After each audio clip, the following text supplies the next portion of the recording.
तो कहानी की शुरुआत होती है और हमें एक एल्डर और एक लड़की को दिखाया जाता है जो कि एक बड़े से हॉल के अंदर बैठे हुए होते हैं और वो एल्डर उस लड़की को एक गोल्डन फीदर देता है और उससे कहता है कि आज से तुम्हें अवतार रियलम में प्रमोट किया जा रहा है, जिसके बाद से तुम युहाउ सेक्ट की ऑथेंटिक डिसाइपल बन गई हो और उसके बाद से तुम्हें अब युहाउ माउंटेन को जाकर सर्व करना है और मैंने तुम्हारे लिए जेतियन पीक अरेंज करवा दी है। वहाँ पर तुम आराम से कल्टीवेशन कर सकती हो, कोई भी तुम्हें वहाँ पर डिस्टर्ब नहीं करेगा। मगर वो लड़की कहती है कि मास्टर पहले मैं अपने घर जाना चाहती हूँ, अपने फादर और अपनी सिस्टर से मिलना चाहती हूँ और वहाँ से कुछ सर्वेंट्स को भी अपने साथ ले जाना चाहती हूँ। ये सुनकर वो मास्टर उसे इजाजत दे देता है, जिसके बाद अगले सीन में हमें फेंग रेजिडेंस का सीन दिखाया जाता है जहाँ पर कुछ लोग मार्शल आर्ट प्रैक्टिस कर रहे होते हैं और वहाँ पर एक लड़का उन लोगों को छुप कर देख रहा होता है। ये हमारा मेन कैरेक्टर है जिसका नाम है फेंग हान। वो भी मार्शल आर्ट सीखना चाहता है, इसीलिए वो हर रोज यहाँ पर छुप कर इन लोगों को देखा करता है। मगर जैसे ही वहाँ पर उन लोगों का मास्टर आता है तो वो सारे के सारे एक लाइन बनाकर खड़े हो जाते हैं और उन लोगों का मास्टर जब वहाँ पर आता है तो वो आते ही उन लोगों से कहता है कि तुम लोग बहुत खुश नसीब हो कि तुम लोग यहाँ पर मार्शल आर्ट प्रैक्टिस कर रहे हो। तुम लोग बाकी लोगों से बिल्कुल डिफरेंट हो क्योंकि तुम्हारी पावर नॉर्मल लोगों से कई गुना ज्यादा है। तुम लोग शुरू के 3 रियलम्स में सिर्फ और सिर्फ अपनी फिजिकल स्ट्रेंथ को बढ़ाते हो, उसके बाद तुम लोग 4th और 5th लेवल में अपनी हेल्थ प्रिजर्वेशन टेक्निक्स को अच्छी तरह से इम्प्रूव करते हो और अपनी बॉडी को और भी ज्यादा एनहेंस करते हो। ये कहने के बाद वो एक डिसाइपल से कहता है कि तुम मेरे पास आओ और मुझ पर अटैक करो। ये सुनकर वो डिसाइपल जैसे ही अटैक करता है तो वो मास्टर बहुत ही आसानी से उसके अटैक को डॉज करते हुए उसे हल्का सा शोल्डर से अटैक करते ही वहां से दूर उठा फेंकता है, जिससे उस लड़के को काफी चोट लगती है। और वो मास्टर कहता है कि अभी मैंने सिर्फ और सिर्फ 5th लेवल की स्ट्रेंथ ही यूज की है और इस लड़के की ये हालत हो गई है। अगर मैंने 7th या 8th लेवल की स्ट्रेंथ यूज की होती तो ये लड़का मर चुका होता। तुम लोग भी इसी तरह स्ट्रॉन्ग बन सकते हो। तुम लोगों को 8 और 9 लेवल तक भी जाना है, जिसके बाद तुम लोग नॉर्मल लोगों के मुकाबले में कई गुना ज्यादा ताकतवर बन जाओगे। जब तुम लोग 10th लेवल को अचीव कर लोगे तो तुम्हारी बॉडी इतनी स्ट्रॉन्ग बन जाएगी कि 5 घोड़े भी तुम्हारी बॉडी को खींचेंगे तो भी वो तुम्हारा कुछ नहीं बिगाड़ पाएंगे।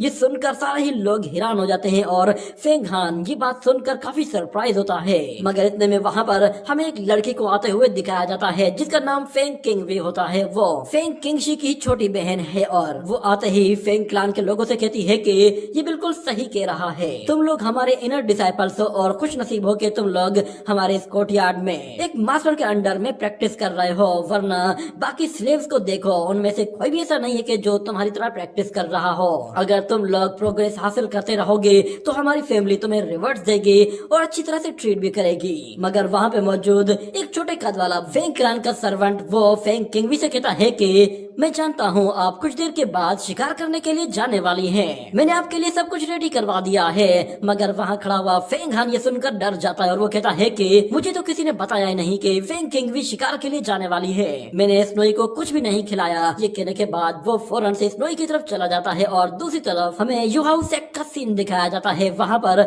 हमें एक डिसाइपल को दिखाया जाता है जिसका नाम जिन शेटाई है। वो जैसे ही वहाँ पर पहुँचता है तो वो मास्टर युआन जियांगकोंग से टकरा जाता है, जिसकी वजह से मास्टर युआन जियांगकोंग उसे सॉरी कहता है। और जैसे ही जिन शेटाई अंदर जाता है तो अंदर मास्टर वो टियानडू बैठा हुआ होता है। वो जिन शेटाई से कहता है कि मुझे पता चला है कि डेविल सेक्ट का एक सीक्रेट ट्रेजर वो किसी बाई हिचान नाम के आदमी के हाथ लगा है और वो इस वक्त एक एलेक्सियर और एक ड्रैगन पिक्चर अपने साथ लेकर कहीं भागा हुआ है। मैं चाहता हूँ कि तुम उसे जल्द से जल्द तलाश करो और वो ट्रेजर्स मेरे लिए लेकर आओ। ये सुनकर वो डिसाइपल फौरन से उस मिशन पर निकल जाता है और दूसरी तरफ हमें दिखाया जाता है कि फेंग किंगशी और दूसरी तरफ हमें दिखाया जाता है फेंग हान को कोड़े मारे जा रहे होते हैं क्योंकि उसने स्नोई को खाना नहीं खिलाया था। मगर उसे किसी ने बताया भी नहीं था कि फेंग किंग भी मिशन पर जाने वाली है। वो लोग उसे बहुत ही बुरी तरह से मार रहे थे जिससे उसे काफी तकलीफ हो रही थी और उसे अपने फादर की बातें याद आने लगती हैं। उसके फादर ने उसे कहा था कि तुम मेरी वजह से गुलाम बन गए हो।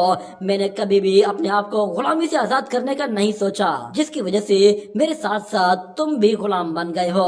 मेरी बात हमेशा याद रखना कि गुलाम बनने से अच्छा है कि तुम आजादी के साथ भीख मांग लो। फेंग किंग भी वहाँ पर खड़े होकर ये सारा तमाशा देख रही होती है और उसमें उसे काफी अच्छा लग रहा था। मगर जाते जाते वो फेंग हान को कुछ सिल्वर स्टोन्स देती है ताकि वो फेंग हान पर अपना एहसान जता सके। मगर वहाँ पे मौजूद वांग मोलियान कहता है कि शुक्र करो कि मिस किंगशी ने तुम्हें इन कुछ कोड़ों के बदले में सिल्वर स्टोन्स दे दिए हैं। तुम्हारी किस्मत चमक गई है। अब चलो उन्हें थैंक्स कहो। फेंग हान ना चाहते हुए भी फिर उन्हें थैंक्स कहता है, जिसके बाद उसे पता चलता है कि फेंग किंगशुई अवतार रियलम को अचीव कर चुकी है और वो भी वापस आने वाली है। तो फेंगान कहता है कि अगर छोटी बहन इतनी जालिम है तो बड़ी बहन कितनी जालिम होगी। और दूसरी तरफ फिर हमें दोबारा से जिन शिटाई को दिखाया जाता है। वो दोबारा हुआ टियान्टो के पास आता है और कहता है कि मुझे पता चला है कि जिस जगह बाई हेचान छुपा है वो जगह फेंग किंगशुई के अंडर में आती है और वो भी रिसेंटली युहाओ माउंटेन की ऑथेंटिक डिसाइपल बनी है। क्यों ना आप उसे कहें कि वो अपनी टेरिटरी के अंदर उस बंदे को ढूंढ निकाले। मगर बाद में वो खुद कहता है कि अच्छा मुझे माफ कीजिए, मैं भूल गया था कि वो लड़की तो एविल लोगों के साथ मिली हुई है। जिसके बाद ये सीन यहीं पे ही कट हो जाता है। अगले सीन में हमें दिखाया जाता है कि फेंग किंगशुई जैसे ही वो अपने फेंग रेजिडेंस में आती है तो वहाँ पर वांग मोलियान उसका इस्तकबाल करता है और उससे कहता है कि आपका फादर आपसे मिलने के लिए बेताब है, वो लोग आपका ही इंतजार कर रहे हैं। हमने आपके लिए खाने में बहुत ही अच्छी अच्छी डिशेस बनवाई हैं। अगले सीन में हमें मास्टर बाई हिचान को दिखाया जाता है जो कि वो गोल्डन एलेक्सियर और ड्रैगन स्क्रिप्चर लेकर भाग रहा होता है। वहाँ पर अचानक उसे किसी की आवाज सुनाई देती है, कोई शख्स उसका पीछा कर रहा था। ये देखकर मास्टर बाई हिचान भी परेशान हो जाता है कि आखिर कौन शख्स है जो उसका पीछा कर रहा है। वो कंटिन्यूसली भागता रहता है मगर पीछे आने वाला शख्स से कहता है कि तुम्हें क्या लगता है कि तुम मुझसे ज्यादा स्पीड भाग सकते हो। ये सुनकर बाई हिचान रुक जाता है और कहता है कि तुम जो कोई भी हो बाहर आ जाओ। ये कहने के बाद हमें दिखाया जाता है वहाँ पर मास्टर फेंग शेन होता है जो कि मास्टर बाई हिचान से वो गोल्डन एलेक्सियर और ड्रैगन स्क्रिप्चर छीनने के लिए आया था। वहाँ पर उन दोनों के बीच में काफी कांटे की टक्कर वाली फाइट होती है मगर मास्टर बाई हिचान वो ज्यादा ताकतवर होता है और बहुत ही आसानी से मास्टर फेंग शेन को पछाड़ देता है। जिसके बाद मास्टर फेंग शेन को पता चलता है कि बाई हिचान वो 8 लेवल में है। ये कहने के बाद वो दोबारा से फाइट करने के लिए आता है और इस मर्तबा भी वो मास्टर बाई हिचान का मुकाबला नहीं कर पाता। जिसके बाद उसे समझ में आ जाता है कि बाई हिचान ने 8 लेवल को भी ब्रेक थ्रू करके उससे आगे के रियलम को अचीव कर लिया है, यानी कि वो 9th लेवल पे आ चुका है। और मास्टर बाई हिचान उससे कहता है कि तुम मेरे बराबरी के वॉरियर नहीं हो, इसीलिए दफा हो जाओ। ये कहने के बाद वहाँ पे मौजूद जितने भी वॉरियर्स होते हैं वो सारे के सारे उस पर एरोस की बौछार करते हैं मगर उससे भी कोई फायदा नहीं होता। मास्टर बाई हिचान बहुत ही आसानी से उन एरोस को रोकता है और उन्हें वापस पीछे धकेल देता है, जिसकी वजह से वो सोल्जर्स भी थोड़े से इंजर्ड होते हैं। और मास्टर बाई हिचान कुछ वॉरियर्स को घसीटते हुए वहाँ से दूर भाग जाता है और कहता है कि तुम लोग नहीं जानते मेरी बॉडी वो अनब्रेकेबल है। मगर यहाँ पर मास्टर शेन फेंग वो भी उसके पीछे पीछे भागता है। ये देखकर बाई हिचान कहता है कि लगता है कि ये मेरा पीछा नहीं छोड़ने वाला। वो जैसे ही एक जगह आकर रुकता है तो वहाँ पर फेंग किंगशुई भी मौजूद होती है। वो आते साथ ही अपने फेंग क्लान के उस मास्टर से कहती है कि आप यहाँ से वापस चले जाएं, यहाँ से सिचुएशन को मैं खुद से कंट्रोल करूंगी। फेंग किंगशुई वो मास्टर बाई हिचान से कहती है कि वो ट्रेजर हमारे हवाले कर दो, तुम्हारा हमारे साथ कोई मुकाबला नहीं। मास्टर बाई हिचान साफ साफ मना कर देता है कि वो उन ट्रेजर्स को उन्हें नहीं देगा, जिसकी वजह से उन दोनों के बीच में काफी गर्मा गर्मी होती है। और मास्टर बाई हिचान वो फौरन से फेंग किंगशुई को मारने के लिए अपनी सबसे पावरफुल टेक्निक को यूज करता है और अपना वही स्पिनिंग व्हील निकाल कर सीधा फेंग किंगशुई की तरफ थ्रो कर देता है। मगर किंगशुई उस व्हील को कंट्रोल करते हुए वापस उसी की तरफ डाइवर्ट करती है। ये देखकर बाई हिचान उसी व्हील को पकड़कर वापस फेंग किंगशुई की तरफ थ्रो करता है तो फेंग किंगशुई अपना डेगर बाहर निकालती है और उसे उस व्हील के ऊपर दे मारती है, जिससे वो स्पिनिंग ब्लेड पूरी तरह से डैमेज हो जाती है और वो डेगर सीधा जाकर बाई हिचान को हिट कर जाता है, जिससे वो बुरी तरह से जख्मी हो गया था। और फेंग किंगशुई उससे ड्रैगन स्क्रिप्चर छीनने के लिए जैसे ही आती है तो वो ड्रैगन स्क्रिप्चर अपने आप ही एक्टिवेट हो जाती है और फेंग किंगशुई को वापस पीछे पुश कर देती है। जिसके बाद वो बाई हिचान को लेकर फौरन से पानी के अंदर चली जाती है। ये देखकर फेंग किंगशुई समझ जाती है कि ड्रैगन स्क्रिप्चर अपने ओनर को प्रोटेक्ट कर सकती है और अवतार रियला में होने के बावजूद भी उसके करीब नहीं जाया जा सकता। दूसरी तरफ हम देखते हैं कि फेंग हान वो वहाँ पर प्रैक्टिस कर रहा होता है, जहाँ पर वो अपने मार्शल आर्ट स्किल्स को इम्प्रूव करना चाहता था। मगर प्रैक्टिस करते करते अचानक उसे दिखाई देता है कि पानी के पास में एक डेड बॉडी पड़ी हुई है। ये देखकर वो काफी सरप्राइज होता है और फौरन से वहाँ पर आता है। उसे दिखाई देता है कि वो बॉडी एक अजीब तरह के आदमी की है। वो उसे निकाल कर फौरन से बाहर ले आता है और कहता है कि जाकर फौरन लोगों को बता दो इसके बारे में। मगर वो कहता है कि नहीं, अगर मैंने इसके बारे में बता दिया तो वो लोग मेरी प्रैक्टिस करने की जगह ढूंढ लेंगे और पूछेंगे कि तुम यहाँ पे क्या कर रहे थे। जिसके बाद वो डिसाइड करता है कि वो मास्टर बाई हिचान को वहीं पर ही दफना देगा ताकि किसी को कुछ पता भी ना चले। मगर दूसरी तरफ फेंग किंगशुई उन मास्टर से कह रही होती है कि बाई हिचान जख्मी हुआ है और वो ज्यादा दूर नहीं गया होगा, तुम लोग फौरन से उसे ढूंढने के लिए निकल जाओ। उसके पास जो ट्रेजर है वो हमें हर हाल में चाहिए। जिसके बाद सीन शिफ्ट हो जाता है और हम लोग दोबारा से फेंग हान को देखते हैं। वो और मास्टर बाई ही चान को दफनाने के लिए उसे एक गड्ढे के करीब ले आता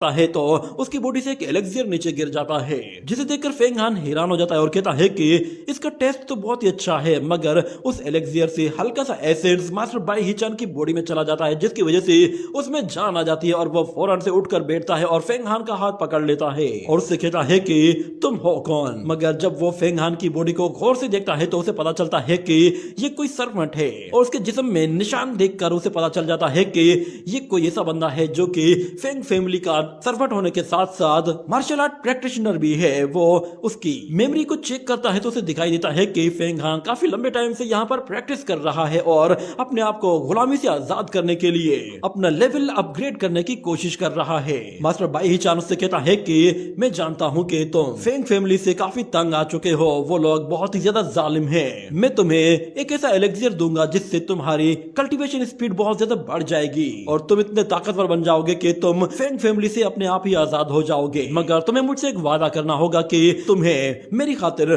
फेंग किंग शुई को जान से मारना होगा।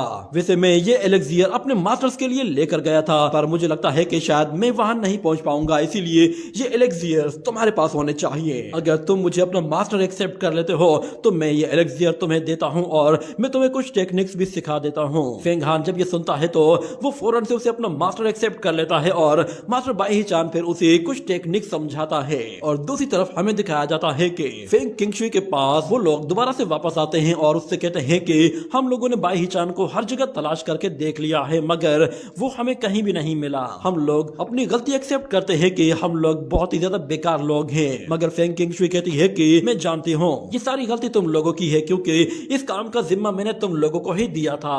अगर बाई हिचान हमें नहीं मिला है तो इसका मतलब ये है कि वो कहीं भाग गया है और उसने जरूर उस एलेक्सियर को यूज कर लिया होगा। अपनी रिसर्च फौरन से बंद करो और युहाओ माउंटेन जाने की तैयारी करो। और यहाँ पर हमें दोबारा से फेंग हान को दिखाया जाता है। फेंग हान ने अपने मास्टर को दफना दिया होता है क्योंकि वो अब मर चुका था और फेंग हान कहता है मुझे कुछ देर पहले ही एक मास्टर मिला और वो मर चुका है, मगर मैं अपने मास्टर की लास्ट विश जरूर पूरी करूंगा और फेंग किंगशी को जरूर मारूंगा। मगर हमें अगले ही सीन में दिखाया जाता है कि फेंग हान वो रात के टाइम पर छुपकर प्रैक्टिस करना शुरू कर देता है और वो एलेक्सियर उसे प्रैक्टिस करने में काफी हेल्प कर रहा था और उसकी ब्लड सर्कुलेशन को काफी बढ़ा रहा था, जिससे फेंग हान काफी तेजी से इंप्रूव करता है। फेंग हान अपनी कल्टीवेशन कंटिन्यू रखता है और सब लोगों से छुपकर अपने स्किल्स को इंप्रूव करता रहता है। और दूसरी तरफ हमें दिखाया जाता है कि फेंग हान रात के टाइम पर इस नोई से मिलने के लिए आता है और कहता है कि बहुत जल्द हम लोग एक दूसरे से अलग होने वाले हैं, हो सकता है कि शायद तुम फेंग किंगवी के साथ युहाओ माउंटेन चले जाओ और हम लोग उसके बाद कभी भी ना मिल पाए। मगर वहाँ पे मौजूद कुछ लोग जो कि पहरा दे रहे थे वो फेंग हान को वहाँ पर देखते हैं तो वो लोग उस पर चोरी का इल्जाम लगाते हैं और उसे मारने की कोशिश करते हैं। हमें दिखाया जाता है कि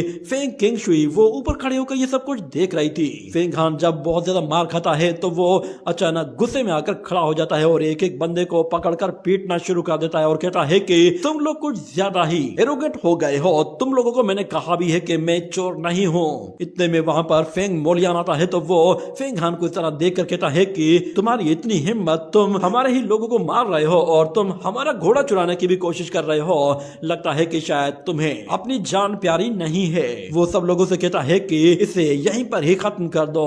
इतना कहने की देर थी कि फेंग किंगशुई भी आ जाती है और वो कहती है कि सब लोग इससे दूर हटो।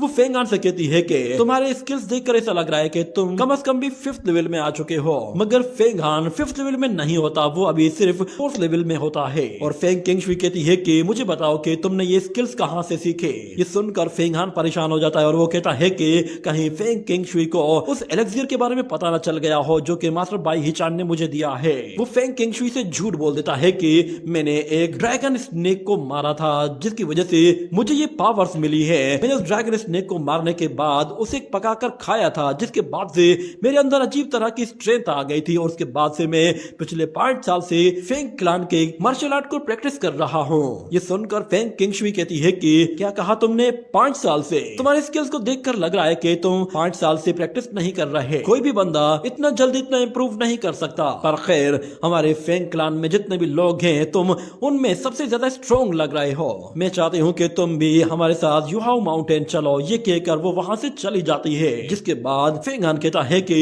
मास्टर बाई ही चान, आपने मुझे कहा था कि मुझे इस लड़की को मारना है, मगर मुझे इसमें ऐसा कुछ खास बुरा नजर नहीं आ रहा।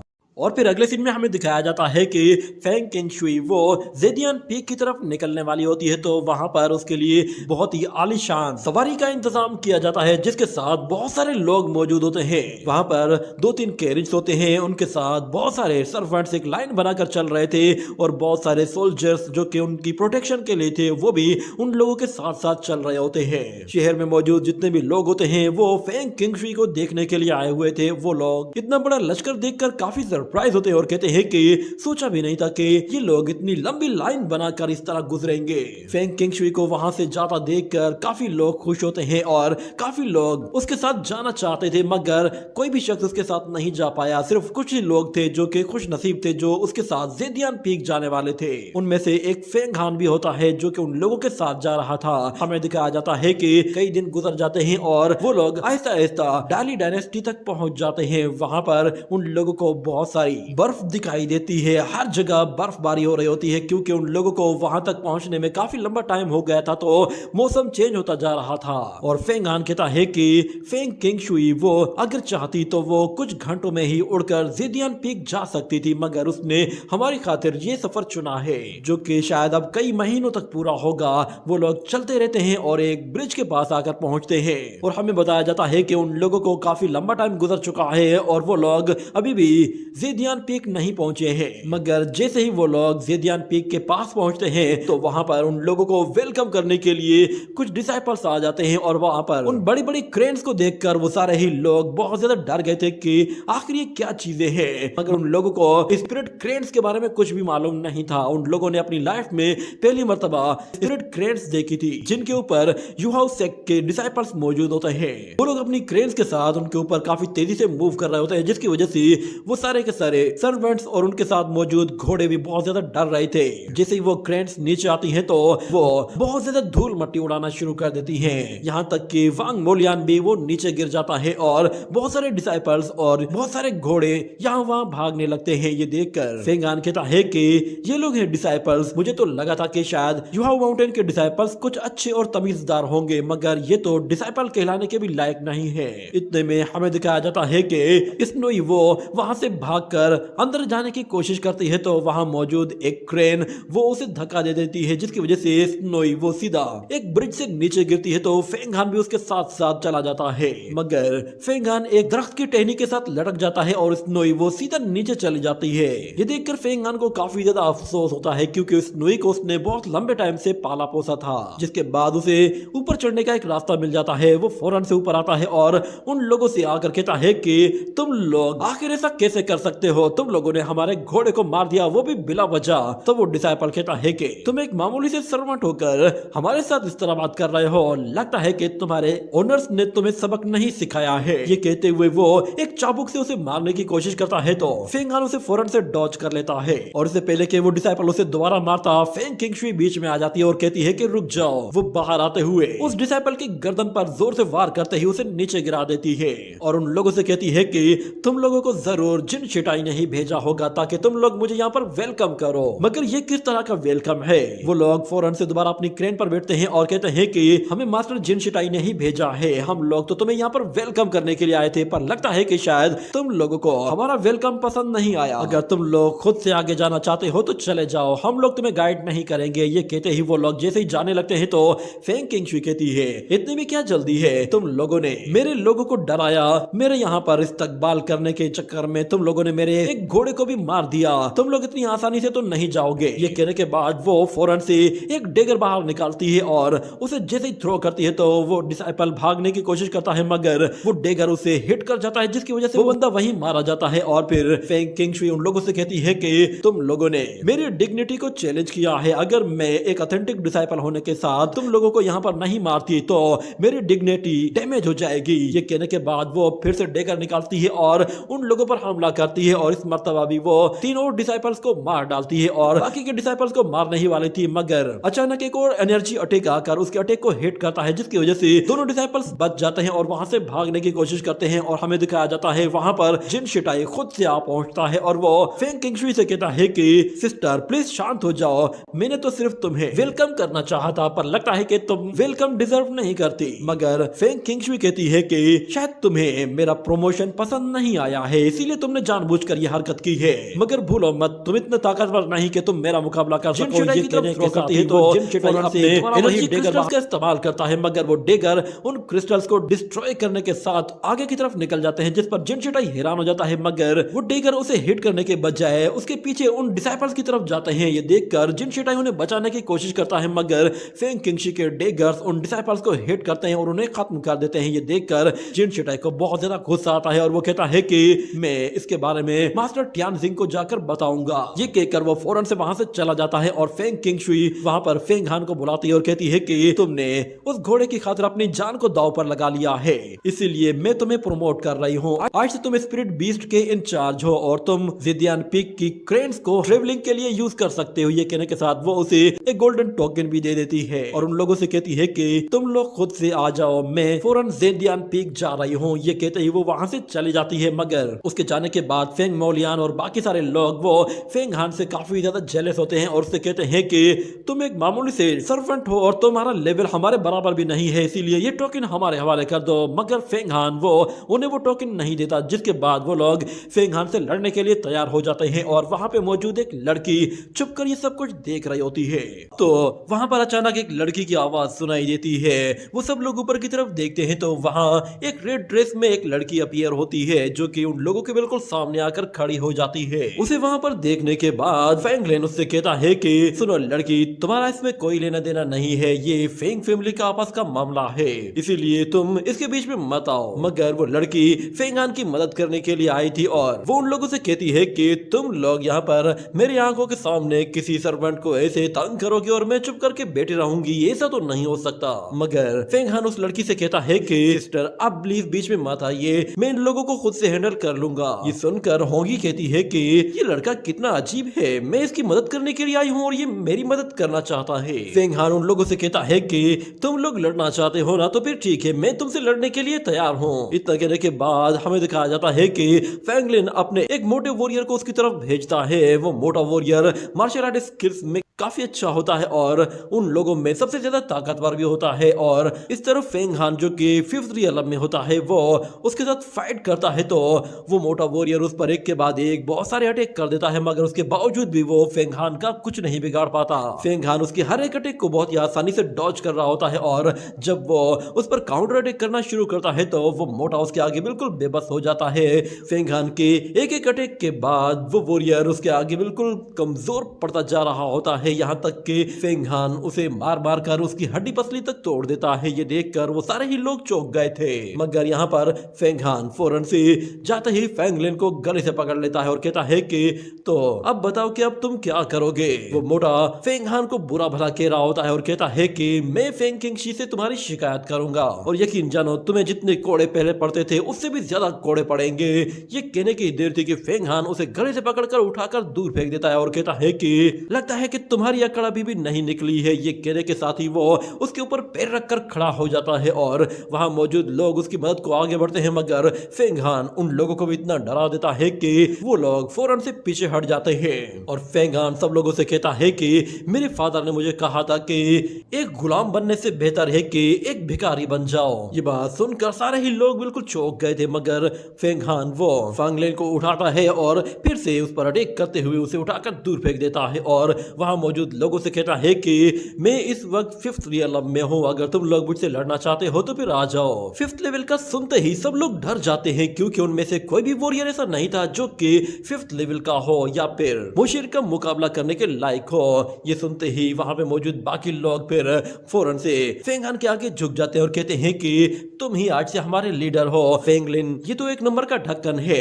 हमें इसे फॉलो करना ही नहीं चाहिए था। तो फिर फेंग हान उन लोगों से कहता है ठीक है, आज से तुम लोगों को मैं ही ऑर्डर दूंगा और तुम लोग मेरी बात मानोगे। अब मेरी बात मानो और फौरन से इस मोटे फेंग लिन को उठाओ और जिदियन पीक लेकर जाओ और मैं तुम्हारे पीछे पीछे पीछे आ रहा हूँ। ये कहने के बाद वो सारे ही लोग उसकी बात मानते हैं और फौरन से वहां से चले जाते हैं, जबकि फेंग हान होंगी के पास जाता है और उससे कहता है कि तुम्हारी मदद के लिए बहुत बहुत शुक्रिया, मगर अब मुझे जाना होगा। तो होंगी कहती है कि तुम तो सच में काफी बहादुर हो, मैंने सोचा नहीं था कि तुम्हारे अंदर इतना टैलेंट होगा। होंगी जब उसे बताती है कि मैं एक प्रिंसेस हूँ और मैं यहाँ पर युहाओ सेक के एक आउटर डिसाइपल का एग्जाम देने के लिए आई हूँ, ये सुनकर फेंग हान के होश उड़ जाते हैं और वो कहता है कि तुम एक प्रिंसेस, तो फिर तुम्हारे साथ लोग क्यों नहीं है, तुम अकेली क्यों हो? तो वो बताती है कि युहाओ सेक्ट में मैं एक लो लेवल की प्रिंसेस हूँ, मुझसे तो बड़े बड़े लेवल के हाई लेवल के प्रिंस और प्रिंसेस यहाँ पर पहले से ही मौजूद हैं और वो सारे ही अकेले ही ट्रेवल करते हैं। ये बात करने के बाद होंगी उसे बताती है कि तुम्हारी सीनियर सिस्टर ने जो तुम्हें टोकन दिया था, मैं तुम्हें बताती हूँ कि उसे कैसे यूज करना है। तुम्हें अपना ब्लड ड्रॉप उसके ऊपर डालना है, जिसके बाद ही तुम उस रिचुअल को परफॉर्म कर पाओगे जिससे ये टोकन यूज किया जा सकता है। ये सुनकर फेंग हान बिल्कुल खुश हो जाता है और कहता है कि इसका मतलब फिर ये है कि ये टोकन तो एक बहुत ही कीमती ट्रेजर है। मगर होंगी बताती है कि ट्रेजर्स में सबसे लोएस्ट लेवल का कोई ट्रेजर है तो वो सिर्फ यही है जो तुम्हारे हाथ में है। इससे भी बड़े बड़े लेवल के ट्रेजर्स इस सेक्ट में तुम्हें देखने को मिलेंगे और जिसके पास फ्लाइंग सोर्ड हो, समझ जाना उसके पास सबसे हाईएस्ट लेवल के ट्रेजर्स होंगे। ये कहने के बाद वो लोग वहां से चले जाते हैं और हमें दिखाया जाता है कि फेंग हान उसी टोकन को लेकर एक बड़े से ट्री के पास आता है तो वहां पर एक बहुत बड़ा डोमेन बना हुआ होता है जिसके अंदर बहुत सारी क्रेन बंद होती हैं और फेंग हान उस डोमेन के अंदर जाता है तो वो देखता है कि वहां पर एक बहुत ही बड़ा दरख्त मौजूद है और उस दरख्त पर बहुत सारी क्रेन बर्ड्स मौजूद हैं। उस दरख्त का साइज इतना बड़ा होता है कि वो बड़ी बड़ी क्रेन्स भी उसके आगे बिल्कुल छोटी लग रही होती हैं। इतने में एक क्रेन फेंग हान को देखती है तो वो फौरन से नीचे उतर आती है। उसे देखकर फेंग हान काफी डर गया था क्योंकि वो साइज में काफी बड़ी थी, मगर जब वो बात करना शुरू करती है तो फेंग हान बिल्कुल डर सा जाता है और यहाँ वहां देखने लगता है कि ये किसकी आवाज है। मगर वो फेरी क्रेन उससे कहती है कि तुम यहाँ वहां क्या देख रहे हो, मैं तुमसे बात कर रही हूँ। ये सुनकर वो हैरान हो जाता है कि क्रेन बर्ड्स भी बात करते हैं। वो क्रेन उससे कहती है कि तुम फौरन से उस टोकन का इस्तेमाल करो और इस डोमेन को खोलो, मैं उड़ना चाहती हूँ। तो फेंग हान कहता है ठीक है, मैं तुम्हें यहाँ से बाहर ले जाऊंगा और खिलाऊंगा पिलाऊंगा भी सही, मगर तुम्हें मुझसे वादा करना होगा कि तुम मुझे अपनी पीठ पर बिठाकर ऊपर हवा में उड़ाओगी। मगर वो फेरी क्रेन कहती है कि ये मेरे मूड पर डिपेंड करता है, अगर तुम मुझे अच्छा खिलाते हो और अच्छा पिलाते हो तो फिर मैं तुम्हें अपने ऊपर सवारी करने दूंगी। खाने की बातें करने के बाद उसके मुंह से एक सिलाइवा गिरने लगता है जो कि असल में मेडिसिन के लिए यूज किया जाता है। उसे देखकर फेंग हान फौरन से उस बोतल को उस सिलाइवा के नीचे लाकर वो सिलाइवा उस बोतल के अंदर जमा करना शुरू करता है और वो उस फेरी क्रेन से वादा करता है कि वो उसके लिए मजे मजे की खाने की चीजें लेकर आएगा। जिसके बाद वो उस डोमेन को खोल देता है तो वो क्रेन बर्ड सारे के सारे उड़ते हुए बहुत ही दूर निकल जाते हैं और फेंग हान उसी फेरी क्रेन के ऊपर बैठकर काफी तेजी से ऊपर की तरफ चला जाता है और हमें दिखाया जाता है कि फेंग हान ऊपर की तरफ काफी ऊंचाई तक पहुंच जाता है और वो नीचे का नजारा देखता है तो उसे दुनिया बिल्कुल छोटी नजर आ रही होती है। वो पहली मर्तबा क्रेन बर्ड की सवारी कर रहा होता है तो उसे काफी अजीब लग रहा होता है, मगर उसे काफी मजा भी आ रहा था। वो क्रेन बर्ड उसे उड़ाते हुए बहुत ही दूर ले आई थी, जिस पर फेंग हान उससे कहता है कि हम लोग शायद कहीं ज्यादा दूर न निकल जाएं, हमें वापस भी जाना होगा। मगर वो क्रेन कहती है तुम बेफिक्र हो जाओ, मैं 1-2 घंटे में तो कई हजार किलोमीटर दूर तक ट्रेवल कर सकती हूँ, इसीलिए मैं चाहे जितना दूर क्यों ना चले जाऊं, मैं तुम्हें वापस टाइम पर पहुंचा दूंगी। तो फेंग हान उसकी बात मान लेता है, जिसके बाद वो क्रेन फेंग हान को तंग करने के लिए जानबूझकर ऊपर की तरफ जाती है, जिसकी वजह से फेंग हान नीचे गिर जाता है और नीचे जाते हुए वो चीखता चिल्लाता रहता है कि कोई मेरी मदद करो। इतने में वो क्रेन बर्ड बहुत ही स्पीड के साथ नीचे आती है और दोबारा से आकर उसे कैच कर लेती है, जिस पर फेंग हान वो बिल्कुल डर सा जाता है और कहता है कि आइंदा ऐसा मत करना। तो वो क्रेन कहती है क्या तुम्हें इसमें मजा आया, चलो फिर दोबारा करते हैं। ये कहने के बाद वो फेंग हान के साथ दोबारा से मस्ती करती है, मगर हमें दिखाया जाता है कि वो लोग मस्ती मजाक करते करते काफी ज्यादा दूर निकल आए थे, यहाँ तक कि वो लोग युहाओ सेक की बाउंड्रीज के बिल्कुल पास जाकर पहुंचे थे, जहां पर नॉर्मली किसी का भी आना अलाउड नहीं होता। और वहां पर उन लोगों को अचानक एक फ्यूम दिखाई देता है, जिसे देखते ही वो फेरी क्रेन कहती है कि ये तो कोई एविल फ्यूम लग रहा है, शायद यहाँ पर एविल सेक्ट का कोई शख्स आया है। इन लोगों की हिम्मत कैसे हुई, ये लोग युहाओ सेक की बाउंड्री के पास मौजूद है। जब जबकि इन लोगों का यहाँ पे आना अलाउड नहीं है। मगर हमें दिखाया जाता है कि वो एविल फ्यूम फौरन उनका पीछा करता है, तो वो फेरी क्रेन और फेंग हान दोनों ही डर जाते हैं और वहां से भागने की कोशिश करते हैं, मगर वो फ्यूम कंटिन्यूसली उनका पीछा कर रहा होता है, यहाँ तक कि वो उनके बेहद करीब आ जाता है। जैसे ही वो फ्यूम उन लोगों तक पहुंचता है तो अचानक से उस क्रेन को चक्कर आ जाते हैं और वो बेहोश हो जाती है, और वो जैसे ही नीचे गिरने लगते हैं तो हमें दिखाया जाता है फेंग हान की बॉडी में जो डोरमेट ड्रैगन स्क्रिप्चर होती है वो अपने आप ही एक्टिवेट हो जाती है और उस फ्यूम को अपने अंदर एब्जॉर्ब कर लेती है। और फेंग हान उस फेरी क्रेन को होश में लाने की कोशिश करता है, तो वो जैसी आंख खोल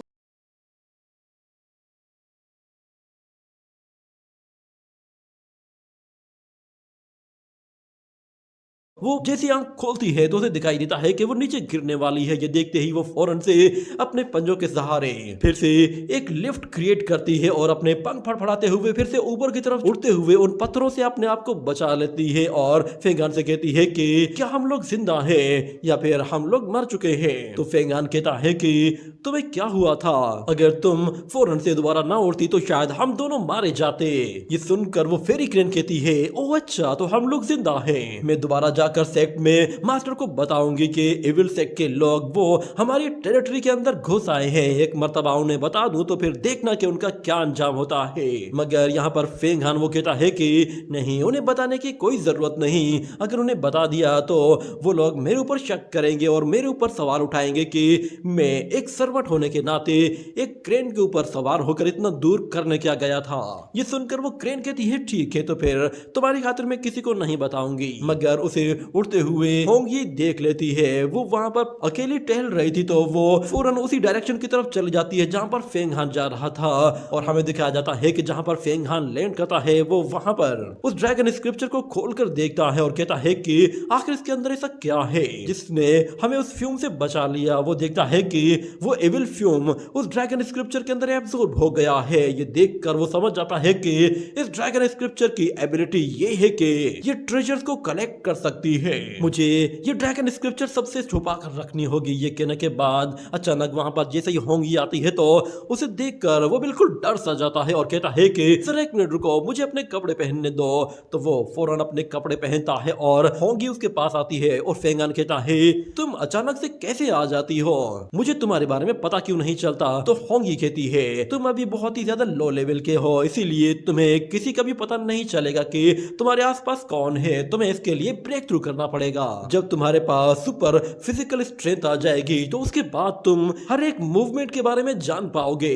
वो लोग बातें करते करते एक पहाड़ के किनारे पर जाकर बैठ जाते हैं, जिसके बाद वो लड़की उसे बता रही होती है कि मैं यहाँ पर एक आउटर डिसाइपल का एग्जाम देने के लिए आई हूँ। मगर फेंगान कहता है कि शुक्र करो तुम एक आउटर डिसाइपल तो हो, मैं तो उसके काबिल भी नहीं हूँ, मुझे तो एक सर्वेंट बनकर ही रहना होगा। मगर वो लड़की उसे कहती है कि तुम अपनी किस्मत खुद बदल सकते हो, तुम काफी टैलेंटेड हो, तुमने बगैर मास्टर के 5th लेवल को अचीव कर लिया है, तो तुम इससे आगे भी जा सकते हो और तुम चाहो तो तुम भी एक आउटर डिसाइपल बन सकते हो। ये सुनकर फेंग हान थोड़ा सा इनकरेज होता है और कहता है कि चलो मैं भी ट्राई करके देखूंगा। मगर फिर होंगी उसे बताती है कि मेरा सिर्फ एक ही सपना है कि मैं युहाओ माउंटेन के सबसे हाईएस्ट पीक वाले मास्टर हुआ ट्यांडू से जाकर मिलूं। वो सबसे ज्यादा ग्रेट मास्टर है। तो फेंग हान कहता है कि हुआ ट्यांडू ये कौन है, क्या ये वही मास्टर है जिसने फेंग किंगशी का रास्ता रोका था। तो होंगी कहती है कि क्या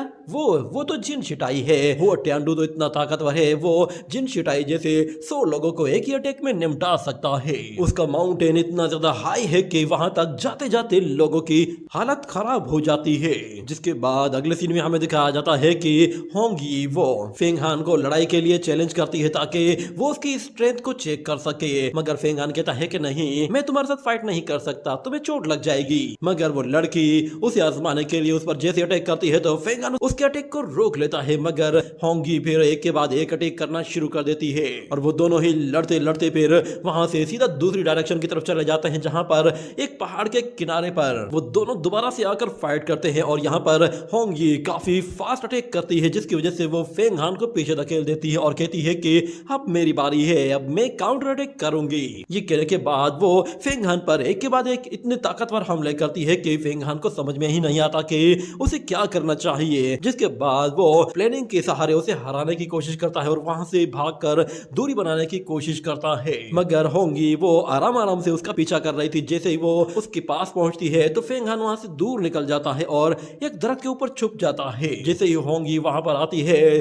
तो वो देखती है कि फेंग हान ऊपर छुपा हुआ है और फेंग हान जैसे उसके ऊपर कूदता है तो होंगी आराम से रोककर उसे दूर फेंक देती है। इस तरह उन दोनों के बीच में ये लड़ाई ऐसे ही चलती रहती है और फेंग हान उसे मारने के लिए अपना पूरा जोर लगा देता है, मगर उसके बावजूद भी होंगी वो अपने हल्के फुल्के अटैक से ही उसे बहुत ही बुरी तरह डैमेज कर रही होती है। यहाँ तक कि फेंग हान एक अटैक के बाद उस पहाड़ से नीचे गिरने वाला था, मगर होंगी उसे फिर से बचा लेती है और अपनी नायाम के साथ उसे रोक लेती है। और दूसरी तरफ हमें दिखाया जाता है कि फेंग हान वो दोबारा से प्रैक्टिस करना शुरू करता है, क्योंकि उसे पता चल गया था कि वो बहुत ही ज्यादा वीक है। उसे सुपर स्ट्रेंथ हासिल करनी है तो उसके लिए उसे और ज्यादा प्रैक्टिस करनी होगी। इसके लिए वो अकेले ही प्रैक्टिस करना शुरू कर देता है और सुपर स्ट्रेंथ और हर एक बॉडी पार्ट को ज्यादा से ज्यादा इंप्रूव करने के लिए वो दिन रात मेहनत करता रहता है। यहाँ तक कि वो पानी के अंदर जाकर काफी हार्ड प्रैक्टिस करता है, मगर उसके बावजूद भी वो कामयाब नहीं हो पाता, क्योंकि उसे गाइड करने वाला कोई भी नहीं था। मगर वो खुद से ही अपनी कल्टीवेशन को इंप्रूव करता रहता है और हमें दिखाया जाता है कि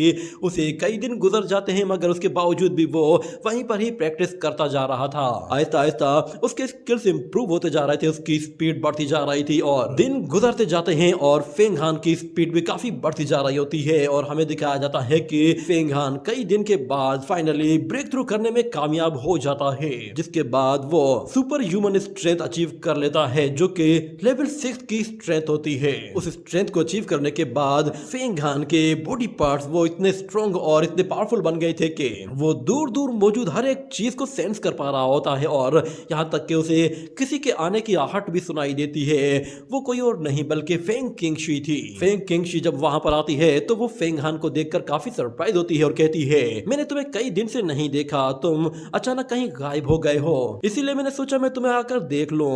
तुम सिर्फ कुछ दिन के लिए ही गायब हुए हो और तुमने एक ब्रेक थ्रू कर लिया है, तुम्हारी ग्रोथ काफी फास्ट है। फेंग हान वो अपने आप को छुपाने के लिए जानबूझकर अपनी ब्लड सर्कुलेशन को स्लो करता है और अपने आप को छुपाने की कोशिश करता है कहीं फेंग किंगशी को उसकी बॉडी के अंदर गोल्डन एलेक्सियर दिखाई ना दे। मगर फेंग किंगशी जाते जाते उससे कहती है कि तुम्हें एक आउटर डिसाइपल बन जाना चाहिए, तुम्हारी ग्रोथ काफी अच्छी है और तुम हमारी फेंग फैमिली का नाम रोशन कर सकते हो। यकीन जानो कि हर एक चीज स्ट्रेंथ से ही हासिल होती है। तुम्हारा स्टेटस इस वक्त बहुत ही लो है, अगर तुम एक आउटर डिसाइपल बन जाते हो तो तुम हमारी फेंग फैमिली के हायर स्टेटस पे आ जाओगे। वो उसे एक आउटर डिसाइपल का नोट देकर वहां से चली जाती है, जिसके बाद फेंग हान दिल ही दिल में कहता है कि मास्टर बाई हिचान, ये आपने मुझे किस मुश्किल में डाल दिया है। और दूसरी तरफ हमें दिखाया जाता है कि वांग मोलिन का वो फ्यूम जब उसके पास वापस आता है तो वो बिल्कुल सरप्राइज हो जाता है और कहता है कि ये क्या, उस क्रेन ने मेरा फ्यूम एब्जॉर्ब कर लिया,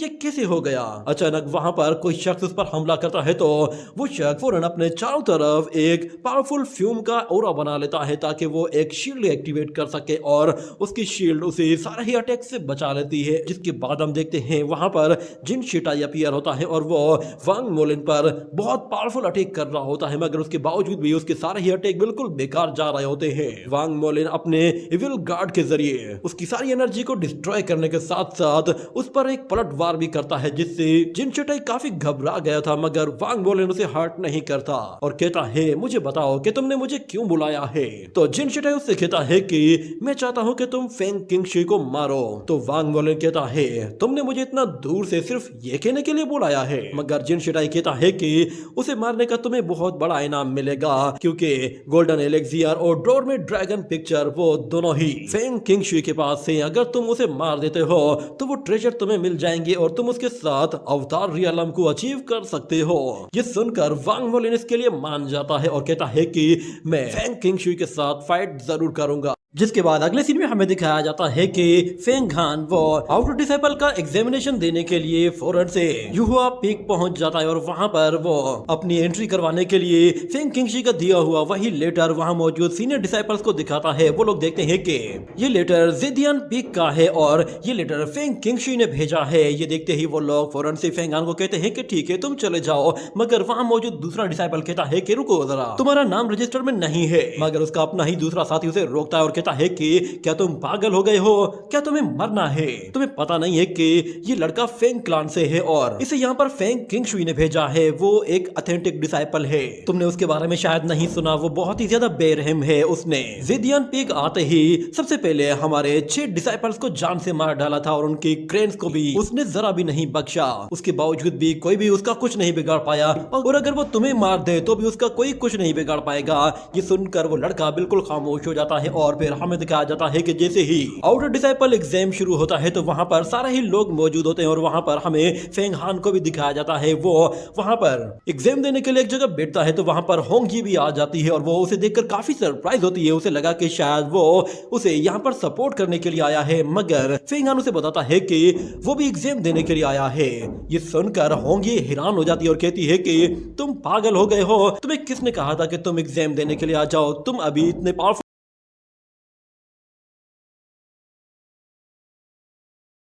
नहीं हो। मगर यहाँ पर होंगी को पता नहीं था कि फेंग हान ने 6 रियलम को अचीव कर लिया है और फेंग हान उससे कहता है कि मैं खुद ही अपने आप को मुश्किल से मुश्किल सिचुएशन से निकाल लूंगा, तुम मेरी फिक्र मत करो, और वैसे भी अगर मुझे कुछ होता है तो तुम हो ना मुझे बचाने के लिए। और जैसे ही वहां पर वो कंपटीशन शुरू होता है और सबसे पहले डिसाइपल को बुलाया जाता है तो वो डिसाइपल काफी ज्यादा एरोगेट होता है और कहता है कि जिस डीमन को भेजना है भेज दो, मैं अकेले ही अपनी सोट के साथ उसके टुकड़े टुकड़े कर दूंगा। मगर जैसे ही वो डीमन एक गुफा के अंदर से निकलता है तो वो इतना ज्यादा खतरनाक और खूंखार होता है कि उस डिसाइपल के तो तोते ही उड़ जाते हैं और वो बिल्कुल हक्का बक्का रहकर उससे दूर हटने की कोशिश करता है। और एक मौके पर वो डिसाइपल उस डीमन के चुंगल में आने ही वाला था, मगर उस डीमन के साथ लगी हुई चेन्स उसे रोक लेती हैं। ये देखते ही वो डिसाइपल फौरन से अपनी सोट लेकर उसे मारने की कोशिश करता है, मगर उसके सोट का कोई भी असर नहीं होता। इतने में वो दोबारा से सोट से मारता है तो वो डीमन अपने दांतों में उसकी सोट दबाकर उसे बीच में से ही तोड़ देता है, जिस पर उस डीमन के भी होश उड़ जाते हैं। मगर जैसे ही वो डीमन उसे अपने दोनों हाथों से पकड़कर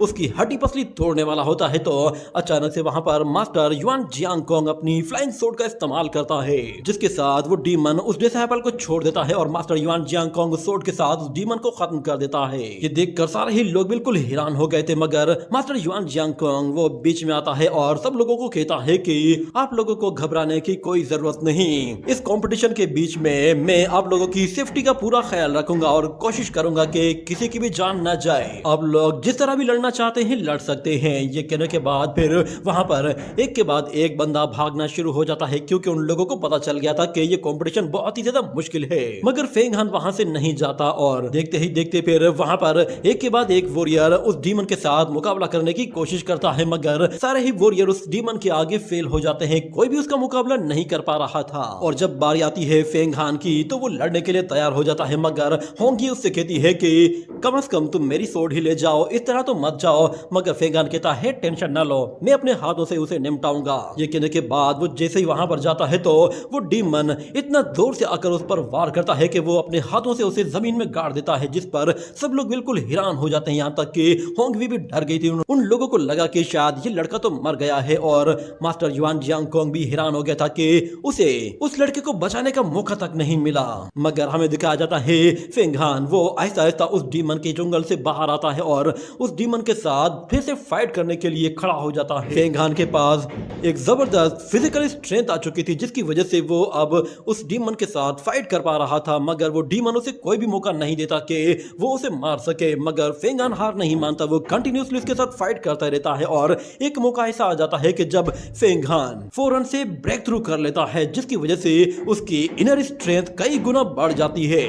और इनर स्ट्रेंथ के बाद वो इतना ताकतवर हो जाता है कि वो उस अर्थ डीमन को बहुत ही बुरी तरह से पीटना शुरू कर देता है। और सब लोग बिल्कुल सरप्राइज हो चुके थे कि इस लड़के ने बीच लड़ाई में ब्रेक थ्रू कैसे कर लिया। देखते ही देखते यहाँ पर फेंग हान वो उस डीमन के वेपन छीन कर उसे उसी के अगेंस्ट यूज करता है और उसी वेपन के साथ उसे मार मार कर उसे खत्म करके रख देता है। मास्टर युआन जियांग कोंग बिल्कुल सरप्राइज हो चुका था कि ये बंदा बगैर किसी वेपन के इतना ताकतवर कैसे है। इसने उस डीमन को अपने हाथों से मार मार कर कैसा बुरा हाल कर दिया है कि वो डीमन अब दोबारा खड़ा भी नहीं हो सकता। और फेंग हान जैसे ही वापस जाता है तो वहां पर होंगी उससे कहती है तुम्हें चोट तो नहीं लगी? तो फेंग हान कहता है मैं बिल्कुल फिट हूँ। और इतने में अनाउंसमेंट होती है कि अगला मैच होंगी का है। तो फेंग हान कहता है कि तुम जरा संभल कर रहना, मगर होंगी कहती है हाँ मेरी बात कर रहे हो तुम, देखो मैं कैसे करती हूँ। ये कहने के बाद वो जैसे उस डीमन की तरफ जाती है तो वो जाते ही पहले उछलकर उसके दूसरी तरफ चले जाती है और फिर उसके चारों तरफ गोल गोल घूमना शुरू होती है, जिसकी वजह से वो डीमन उसे देख नहीं पाता और होंगी उसके पैरों पर वार करती है जिससे वो उसे नीचे गिराती है और अपनी स्वॉर्ड सीधा उसके फोरहेड पर दे मारती है, जिससे उस डीमन का वहीं काम तमाम हो जाता है और होंगी बहुत ही आसानी से ये मैच जीत जाती है। और फिर अगले मैच में हमें दिखाया जाता है फेंग किंग वी को, वो भी अपने विप के जरिए उस डीमन को मार देती है। उसका विप काफी ज्यादा ताकतवर होता है जिसकी वजह से वो मैच जीत जाती है। और फिर अगले मैच में हमें दिखाया जाता है लियू कांग को। लियू कांग भी अपना मैच जीत चुका था। इसी तरह सब लोग अपनी अपनी बारी लड़कर अपना मैच खत्म कर लेते हैं और टोटल 20 लोग ही होते हैं जो कि उस कंपटीशन में जीत पाए थे। और ये बात जाकर मास्टर हुआ ट्यांडू को जाकर बता दी जाती है कि कुल मिलाकर 20 लोग ही हैं जो कि इस कंपटीशन में पास हुए हैं, मगर उनमें से सिर्फ और सिर्फ एक ही लड़का ऐसा है जो कि बाकी सबसे बिल्कुल अलग है। उसका नाम फेंग हान है और ये फेंग फैमिली से बिलोंग करता है। मुझे लगता है कि इस लड़के में कुछ ना कुछ अजीब है। इसकी पावर अचानक से कई गुना बढ़ गई थी। इसने बगैर किसी वेपन के अपनी फिजिकल स्ट्रेंथ के दम पर उस अर्थ डीमन को मार दिया है। मुझे लगता है कि शायद वो किसी तरह की कोई सप्लीमेंट यूज कर रहा है या फिर उसके पास वो गोल्डन एलेक्सियर है। और जिन शिटाई भी उसकी हाँ में हाँ मिलाता है और कहता है कि फेंग किंगशी ने जरूर वो गोल्डन एलेक्सियर इस लड़के को दे दिया होगा और ड्रैगन स्क्रिप्चर अपने पास रख ली होगी। फेंग किंगशी वो वैसे ही अवतार रियलम को अचीव कर चुकी है तो अब वो गोल्डन एलेक्सियर उसके किसी काम का नहीं होगा, इसीलिए उसने वो गोल्डन एलेक्सियर अपने सर्वेंट को दे दिया होगा। मगर मास्टर हुओ ट्यांडू उन लोगों से कहता है कि फेंग किंगशुई वो एक ऑथेंटिक डिसाइपल है और उसे चीफ ने खुद से प्रोमोट करके एक ऑथेंटिक डिसाइपल बनाया है, तो हम लोग उसकी डिग्निटी पर कोई सवाल नहीं उठा सकते। और एक बात याद रखना कि जब तक तुम लोगों के पास कोई पक्का सबूत ना हो तब तक फौरन से कंक्लूजन पर मत पहुंचा करो। और वो मास्टर युआन जियांग से कहता है कि तुमने बहुत ही अच्छा काम किया है। इसके लिए वो उसे एक ऐसी पिल देता है कि जो युआन जियांग को एक एक्सटर्नल आर्मर प्रोवाइड कर सकती है। और मास्टर हुओ ट्यांडू से कहता है कि अब जाओ और इसे अच्छी तरह से प्रैक्टिस करो। ये सुनकर वो लोग वहां से चले जाते हैं और दूसरी तरफ हमें दिखाया जाता है कि यहाँ पर एग्जामिनेशन हॉल में एक मास्टर सब लोगों को बता रहा होता है कि तुम सब लोगों को मुबारक हो, अब तुम लोग आउटर डिसाइपल्स बन चुके हो। और वो उन लोगों को उनकी आउटर डिसाइपल कॉस्ट्यूम भी दिखाता है और उन लोगों को आगे के बारे में बता रहा होता है कि आगे उन लोगों को क्या कुछ मिलने वाला है। मगर यहाँ पर फेंग हान वो होंगी और लियू कांग से मिलता है और वो दोनों आपस में बात कर रहे होते हैं, मगर फेंग हान वो अपने ख्यालों में खोया हुआ होता है और वो फेंग किंगशुई को अपनी जीत के बारे में बताना चाहता था। इसके लिए वो फौरन से उन लोगों को छोड़कर उस क्रेन पर फ्लाई करते हुए बहुत ही स्पीड के साथ जेडियन पीक चला जाता है। और वहां पर जब वो पहुंचता है तो वो भागता हुआ फेंग किंगशुई की तरफ जा रहा था, मगर वहां पर फेंग किंगवी वो पहले से ही मौजूद थी। जब फेंग हान वहां पर भागते हुए आता है और फेंग किंगशुई का नाम पुकारता है तो फेंग किंगवी गुस्सा कर जाती है और कहती है कि फेंग हान ये क्या बात है, फेंग हान ये क्या हरकत है, तुम्हें तमीज नहीं है कि तुम इस तरह मुंह उठाए चले आ रहे हो। भूलो मत कि तुम एक नौकर हो और तुम्हें नौकर की तरह ही रहना है। फेंग किंगवी की बातें उसे बहुत ज्यादा हर्ट करती हैं, मगर वो बिल्कुल खामोश खड़ा रहता है और फेंग किंगशुई से कहता है कि मैं बस ये बताने के लिए आया था कि मैंने अपना मिशन कंप्लीट कर लिया है। मगर फेंग किंगवी कहती है कि हाँ तो हम लोग क्या करें, तुम हमें क्या ये बताना चाहते हो कि तुम अब हमारी बराबरी पर आ गए हो। तो यहाँ पर फेंग किंगशुई से कहती है कि ये एक सर्वेंट है, तुम इसके साथ इतनी बहस क्यों कर रही हो। ये बात फेंग हान को अंदर ही अंदर बिल्कुल तोड़ देती है। फेंग हान को लगा कि फेंग किंगशुई उसे एक सर्वेंट की तरह ट्रीट नहीं करेगी, मगर फेंग किंगशुई उसे सर्वेंट की तरह ही ट्रीट करती है और वहां से जा रही होती है। मगर फेंग हान जैसे उसे आवाज देता है तो वो कहती है कि आज चले जाओ, फिर कभी आ जाना। मगर फेंग हान जाते जाते कहता है कि मैं बस ये बताना चाहता था कि अब मैं ज़ेडियन पीक दोबारा नहीं आ पाऊंगा। ये कहने के बाद ये सीन यहीं कट हो जाता है। अगले सीन में हमें दिखाया जाता है कि फेंग हान एक आउटर डिसाइपल बन गया था, तो उसे एक नया घर दिया जाता है और वो अपने घर के अंदर देखता है कि उसके लिए उसके कपड़े मौजूद हैं, उसके खाने पीने की सारी चीजें वहां पर मौजूद है, यहाँ तक कि उसकी प्रैक्टिस करने के लिए बुक्स, बहुत सारे स्क्रॉल्स और उसकी सोर्ड भी मौजूद है। तो फेंग हान फौरन से वहां पर उस गोल्डन एलेक्सियर के जरिए अपनी पावर को बढ़ाने के लिए फिर से प्रैक्टिस करना शुरू कर देता है। मगर अचानक होंगी वो दरवाजा खटखटाती है। फेंग हान जैसे दरवाजा खोलता है तो होंगी उसे लेकर फौरन बाहर चले जाती है। वो दोनों ही बाहर घूमने फिरने के लिए निकल जाते हैं, जहां पर फेंग हान उससे पूछता है कि क्या आउटर डिसाइपल और इनर डिसाइपल में कोई ज्यादा गैप है।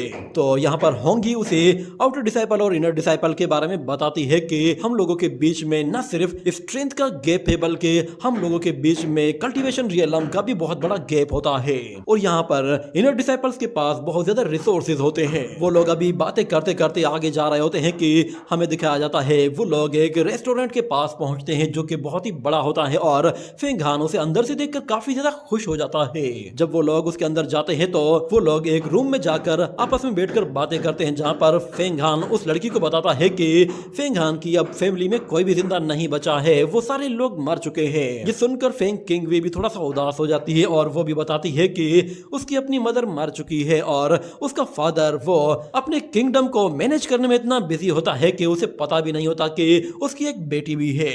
वो दोनों ही काफी ज्यादा सैड हो जाते हैं। मगर फिर फेंग हान उससे कहता है कि तुम बिल्कुल बेफिक्र हो जाओ, मैं हूं ना तुम्हारे साथ, मैं तुम्हारा सबसे पहला दोस्त हूं और मैं हमेशा तुम्हारे साथ रहूंगा। ये बातें सुनकर होंगी काफी ज्यादा शर्माने लगती है। उसे लगा कि फेंग हान इशारों इशारों में कोई और बात कर रहा है।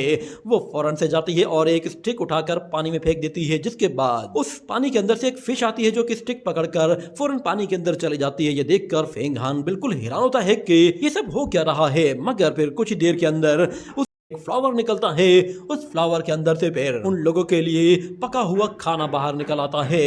ये देखकर फेंग हान बिल्कुल सरप्राइज हो गया था कि आखिर यहाँ पर ये किस तरह का सिस्टम रखा हुआ है। मगर होंगी उसे बताती है कि ये कल्टीवेशन की दुनिया है, यहाँ पर हर एक चीज पॉसिबल है। इतने में वहां पर लियो कांग भी आ जाता है। वो देखता है कि वो लोग खाना खा रहे हैं, जिस पर वो उन लोगों से कहता है कि मैं फिर कभी आऊंगा। मगर फेंग हान कहता है कि तुम भी आ जाओ और आकर हमारे साथ खाना खाओ। वो लोग फिर एक साथ बैठकर खाना खा रहे होते हैं तो लियो कांग उन लोगों से कहता है कि मुझे पता चला है कि यू हैव सेड वो हम सारे ही डिसाइपल्स को किसी मिशन पर भेजने वाला है और जो लोग इस मिशन में शामिल होंगे उन लोगों को बहुत बड़े बड़े रिवॉर्ड्स दिए जाएंगे। और सुनने में ये भी आया है कि अगर कोई आउटर डिसाइपल इस मिशन में आता है और वो सक्सेसफुल होता है तो फिर उसे इनर डिसाइपल बना दिया जाएगा। और वो फेंग हान और होंगी से कहता है कि मैं तुम लोगों के लिए भी सिफारिश कर सकता हूं, अगर तुम लोग चाहो तो मैं तुम लोगों को ये मौका प्रोवाइड कर सकता हूं।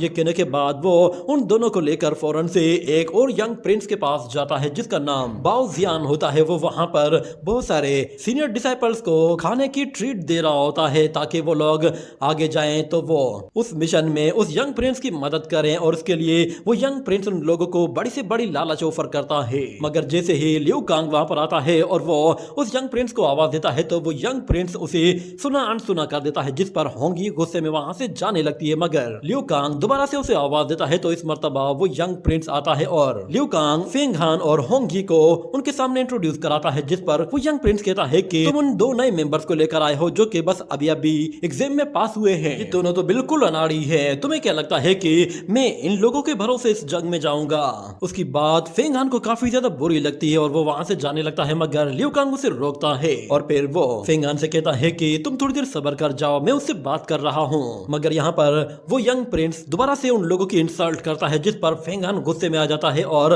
उसे मारने की कोशिश करता है। मगर वो यंग प्रिंस फेंग हान से ज्यादा ताकतवर होता है, जिसकी वजह से वो फेंग हान पर काफी भारी पड़ने लगता है और फेंग हान उसके अटैक को बर्दाश्त करने के बाद दोबारा से पलटवार करता है। मगर इस मर्तबा भी वो उस यंग प्रिंस का कुछ भी नहीं बिगाड़ पाता और वो यंग प्रिंस उसे एक किक मारते हुए जमीन पर दे मारता है, जिसके बाद वो उन सीनियर डिसाइपल्स के पास चला जाता है और कहता है कि आजकल के नए लड़के इन लोगों को पता ही नहीं कि कल्टीवेशन गैप में कितना बड़ा फर्क है। मगर लियो कांग, फेंग हान और होंगी दोनों को छोड़कर फिर से उस यंग प्रिंस के पास आता है और उससे बताता है कि मास्टर प्लीज मेरी बात को समझिए, हम लोगों को इस मिशन में कुछ कमजोर लोगों का सहारा चाहिए क्योंकि हमें किसी न किसी को तो बलि का बकरा बनाना है और बलि का बकरा बनाने के लिए हमारे पास इनसे अच्छा ऑप्शन और कौन होगा। ये बात सुनकर वो यंग प्रिंस मान जाता है और कहता है कि ये लड़का जिसने अभी अभी मार खाई है इसमें काफी दम है, शायद ये हमारे काम आ सकता है। प्रिंसेस भी थोड़ी सी अच्छी लग रही है, चलो इन दोनों को रख लो। अगले सीन में हमें दिखाया जाता है कि फेंग हान वो अपने घर पर होता है और इस मर्तबा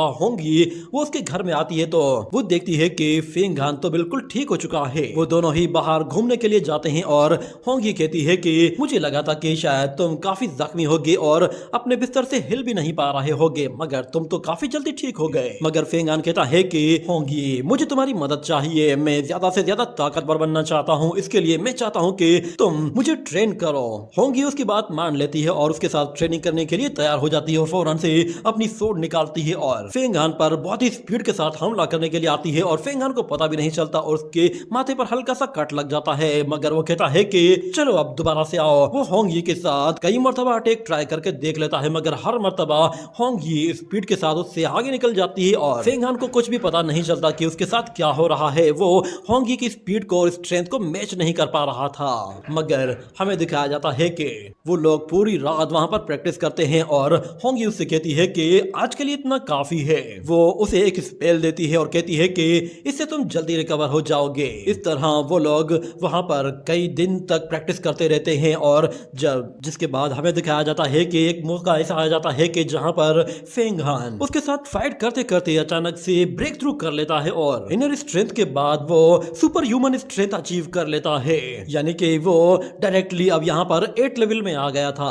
और वो होंगी से हमला करने के लिए कहता है तो होंगी जैसे हमला करती है तो फेंग हान उसकी स्पीड को आसानी से मैच करता है और आराम से उसकी सोर्ड उसके हाथ से छुड़ाकर दूर फेंक देता है। ये देखकर होंगी भी काफी ज्यादा खुश होती है मगर वो फेंग हान से कहती है कि तुम्हें इसके लिए मुझे थैंक्स कहना चाहिए, मैंने तुम्हारे साथ इतनी ज्यादा एफर्ट्स लगाई हैं इसीलिए तुम कामयाब हुए हो। तो फेंग हान कहता है कि हाँ ठीक है मगर अब मैं तुमसे ज्यादा ताकतवर हो चुका हूँ। तो होंगी कहती है तुम भले ही ज्यादा ताकतवर हो पर मेरे पास प्रैक्टिस बहुत ज्यादा है। जिसके बाद अगले सीन में हमें दिखाया जाता है कि सारा ही डिसाइपल एक जगह एक बड़े से हॉल में मौजूद होते हैं और वहां पर मौजूद एक एल्डर सब लोगों को उस मिशन के बारे में बता रहा होता है कि ये मिशन बहुत ही ज्यादा खतरनाक हो सकता है मगर जो जो लोग इस मिशन में शामिल होंगे उन लोगों को बहुत ही बड़े बड़े रिवॉर्ड्स दिए जाएंगे। और वो वहां पर 2 होलोग्राफिक इमेजेस दिखाता है, उनमें से एक इमेज वांग मोलेन की होती है और एक पिंक प्रिंस की होती है।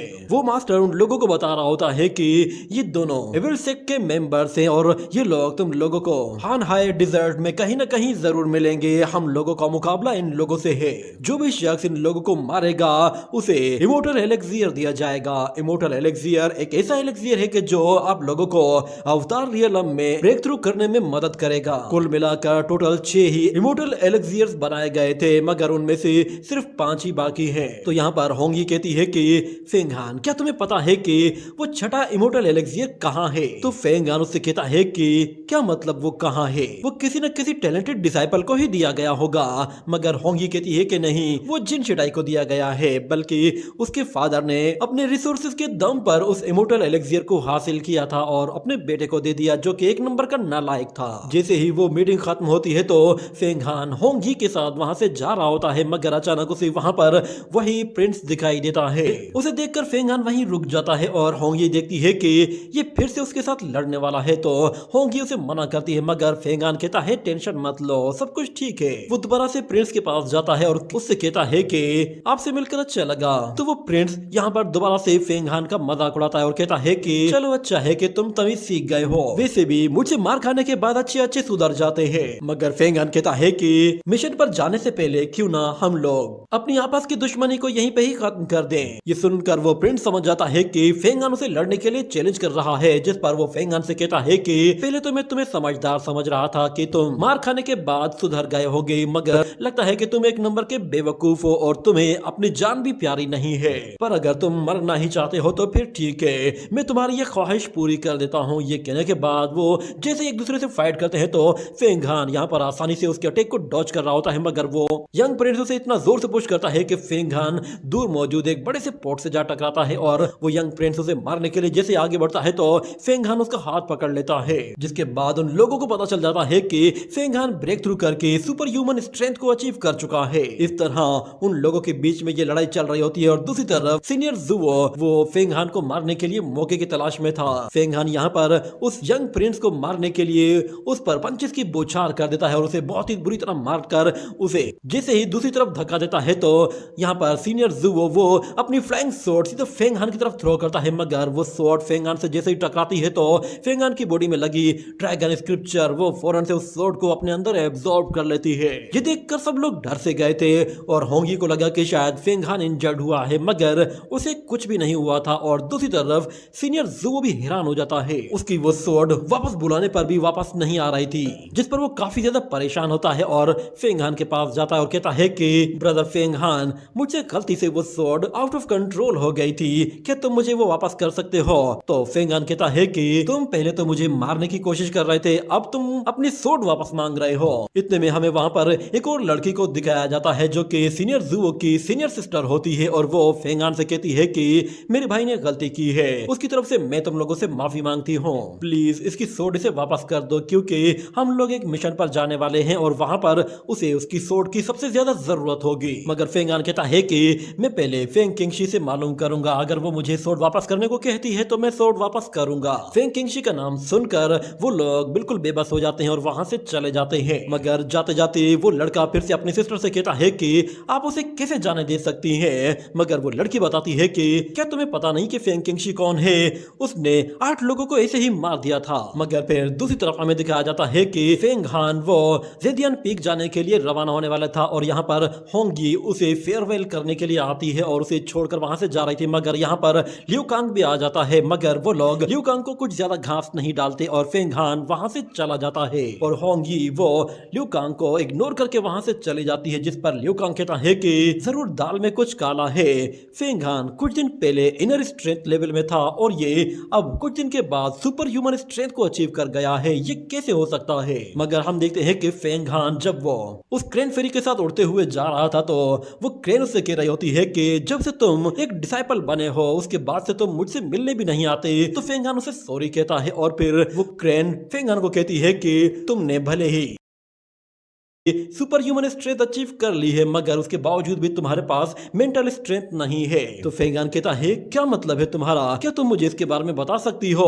तो फिर फेरी क्रेन उससे कहती है कि ठीक है मैं तुम्हें एक प्रोसेस बताती हूँ, फौरन से उसे फॉलो करो। फेंग हान उसके बताए हुए प्रोसेस को फॉलो करता है तो वो अपने माइंड वर्ल्ड में आ जाता है जहां पर वो देखता है कि उसके सामने एक लाइट अपीयर हो रही है और वहां पर बहुत ज्यादा एनर्जी इकट्ठी हो रही है। वो जगह असल में अवतार रियलम का साइन है और फेंग हान जैसे उसकी तरफ आगे बढ़ता है तो उसे फील होता है कि उस जगह ग्रेविटी बहुत ही ज्यादा हेवी है और फेंग हान बड़ी मुश्किल के साथ कुछ कदम आगे चलता है और वहीं पर ही गिर जाता है। और जब उसे होश आता है तो वो कहता है कि बाप रे ये तो बहुत ही ज्यादा खतरनाक है। फिजिकल स्ट्रेंथ को अचीव करना शायद आसान था मगर ये स्ट्रेंथ तो काफी ज्यादा मुश्किल है। और दूसरी तरफ हमें दिखाया गया था कि फेंग किंगशी के पास एक लेटर आता है। वो लेटर यहाँ पर जिन शेटाई ने उसके पास भिजवाया था। किंगशी को एक ऑर्डर मिला था कि उसे हेन हाई डिजर्ट जाना है, वहां पर उसकी जरूरत है। और यहाँ पर फेंग हान जैसे ही वो फेंग किंगशी से मिलने के लिए आता है तो फेंग किंगशी उसे देखकर हैरान हो जाती है कि ये सुपर ह्यूमन स्ट्रेंथ में आ गया है। वो फौरन से उसके माइंड पर अटैक कर देती है जिस पर फेंग हान बिल्कुल हैरान हो जाता है और उसे चक्कर आने लगते हैं। मगर जैसे वो आंख खोलता है तो वो एक अजीब तरह के वर्ल्ड में आ गया होता है। उसके सामने 2 स्नेक्स होते हैं। उन स्नेक्स को देखकर फेंग हान काफी हैरान होता है कि ये कहां में आ गया। मगर आहिस्ता आहिस्ता उसे समझ में आता है कि शायद फेंग किंगशी वो उसका माइंड टेस्ट ले रही है। देखते ही फेंग हान अपने माइंड के जरिए एक ऐसी एनर्जी रिलीज करता है कि जिसके जरिए वो उन दोनों के दोनों स्नेक्स को वहीं पर ही होल्ड करता है और उन्हें पीछे पुश करने की कोशिश करता है, जिस पर फेंग किंगशी समझ जाती है कि फेंग हान ने माइंड कल्टीवेशन की है और वो उस क्रेन की तरफ देखती है कि शायद इसी क्रेन ने उसकी मदद की होगी। ये कहने के बाद वो अपना इम्पैक्ट और भी ज्यादा बढ़ाने लगती है, जिस पर फेंग हान देखता है कि वो स्नेक्स रुकने का नाम ही नहीं ले रहे। मगर उसे पता चल जाता है कि उसने फेंग किंगशुई को एक मर्तबा इन स्नेक्स की स्टोरी सुनाई थी और हो सकता है कि फेंग किंगशुई ही उसे दोबारा से इन स्नेक्स के जरिए आजमा रही हो।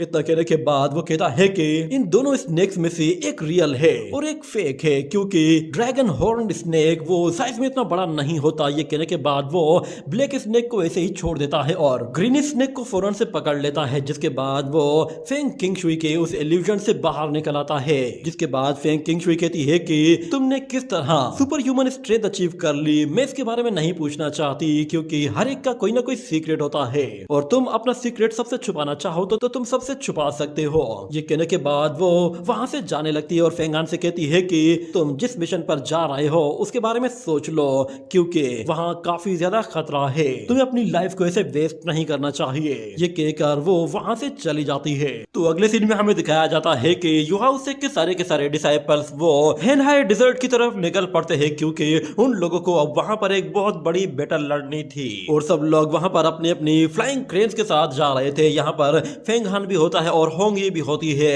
और होंगी वो कंटिन्यूसली फेंग हान को ही देख रही होती है। जिसके बाद उन लोगों को नजर आता है कि वहां पर मास्टर युआन जियांगकोंग भी आ रहा है। मास्टर युआन जियांगकोंग वहां पर अपने हर एक डिसाइपल की तरफ देखता है और मुस्कुराकर आगे चला जाता है। ये देखते देखते वो जब होंगी के पास आता है तो वो उसे भी मुस्कुराकर देखता है, जिस पर होंगी कहती है कि ये मास्टर कितना हैंडसम है। मगर जब वो फेंग हान को देखता है तो फेंग हान वो उसे ग्रीट करता है, मगर उसे मास्टर युआन जियांगकोंग से कुछ अजीब सी फीलिंग्स आती हैं, जैसे कि मास्टर युआन जियांगकोंग उसे भले ही मुस्कुराकर देख रहा है मगर उसे मास्टर युआन जियांगकोंग से दुश्मनों वाली फीलिंग्स आ रही हैं। हमें दिखाया जाता है कि वो लोग उन फ्लाइंग क्रेन्स के साथ उड़ते उड़ते बहुत ही दूर निकल आते हैं और हजारों किलोमीटर दूर आने के बाद वहां रात हो जाती है।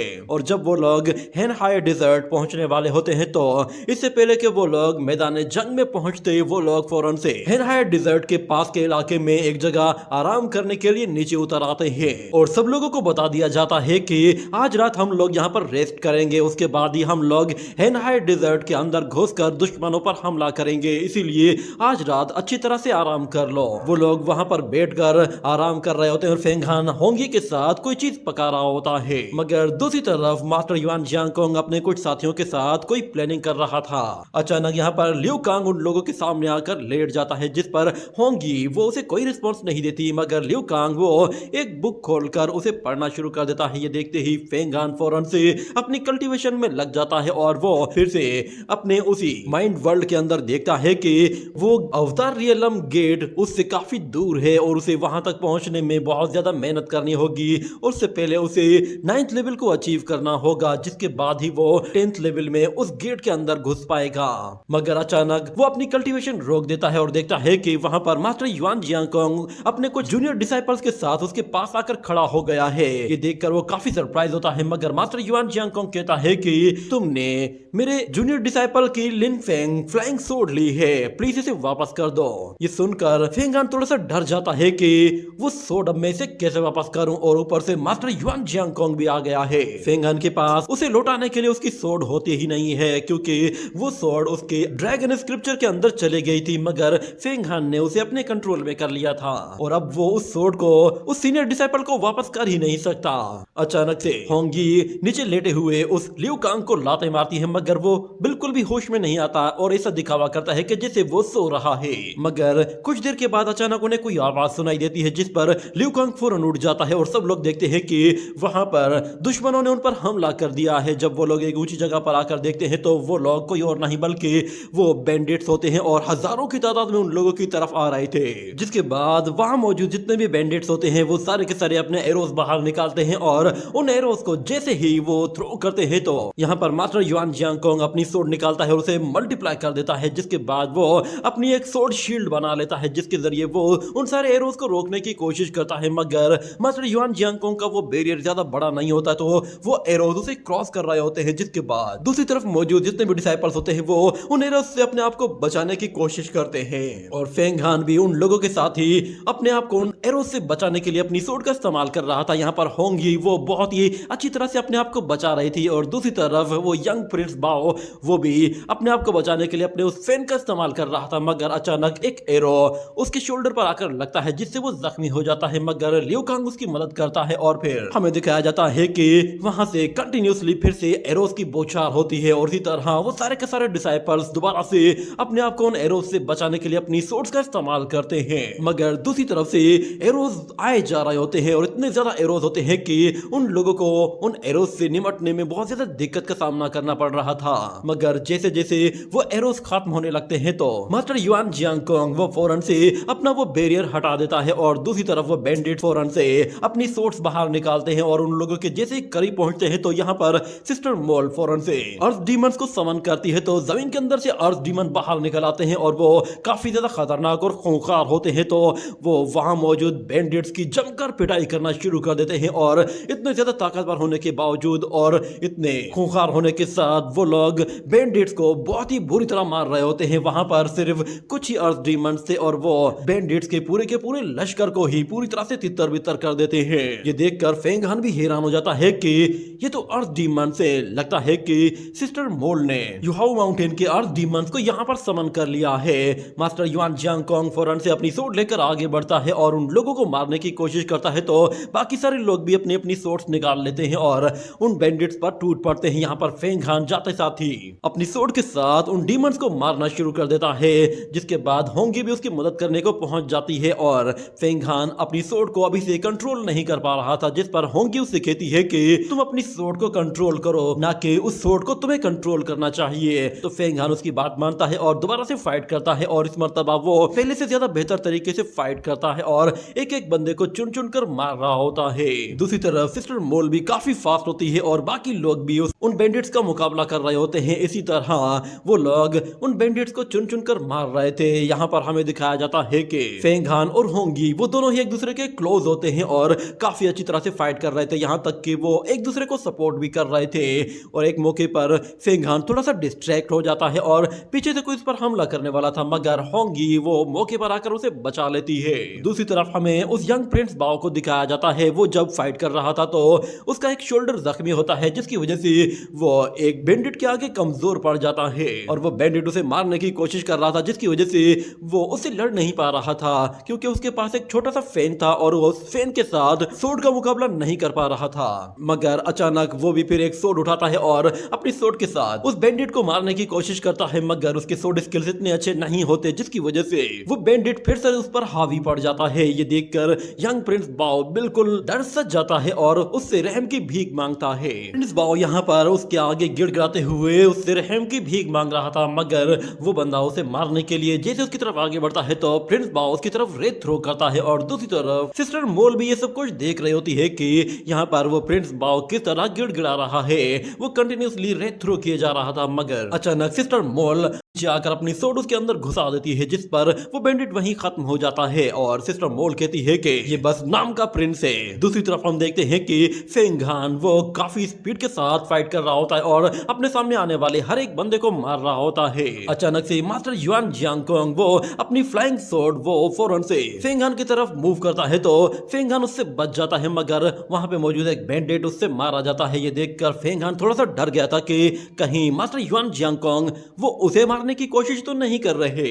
इतने में वो सोर्ड फौरन से फेंग हान की तरफ दोबारा पलटती है तो फेंग हान उसे रोकने की कोशिश करता है, मगर फेंग हान की सोर्ड बीच में से ही टूट जाती है और उसे पता चल जाता है कि मास्टर युआन जियांगकोंग उसे मारना चाहता है। जिसके बाद वो उस फ्लाइंग सोर्ड से अपने आप को बचाने की कोशिश करता है और मास्टर युआन जियांगकोंग वो फेंग हान को मारने के साथ साथ वहां पर बैंडिट्स को भी मार रहा होता है। इतने में अचानक मास्टर युआन जियांगकोंग जैसे ही उस सोर्ड को दोबारा से फेंग हान की तरफ भेजता है तो फेंग हान अपनी उस टूटी हुई सोर्ड के साथ उस फ्लाइंग सोर्ड को रोकने की कोशिश करता है, मगर मास्टर युआन जियांगकोंग को यहाँ पर एक और सोर्ड आते हुए दिखाई देती है, जिसके बाद वो फेंग हान से उस सोर्ड को हटाकर अपनी वो फ्लाइंग सोर्ड उस दूसरी फ्लाइंग सोर्ड की तरफ भेज देता है और दोनों ही फ्लाइंग सोर्ड एक दूसरे से टकराते हैं। जिसके बाद वो पिंक सोर्ड मास्टर युआन जियांगकोंग के करीब आ जाती है तो मास्टर युआन जियांगकोंग अपनी फ्लाइंग सोर्ड के साथ उस दूसरी फ्लाइंग सोर्ड को कंट्रोल करने की कोशिश करता है और अपनी सोर्ड के साथ उसे पूरी तरह से काउंटर करता है। हमें दिखाया जाता है कि वो सोर्ड किसी और की नहीं बल्कि पिंक प्रिंस की होती है और पिंक प्रिंस फौरन से वहां पर उन लोगों के सामने आ जाता है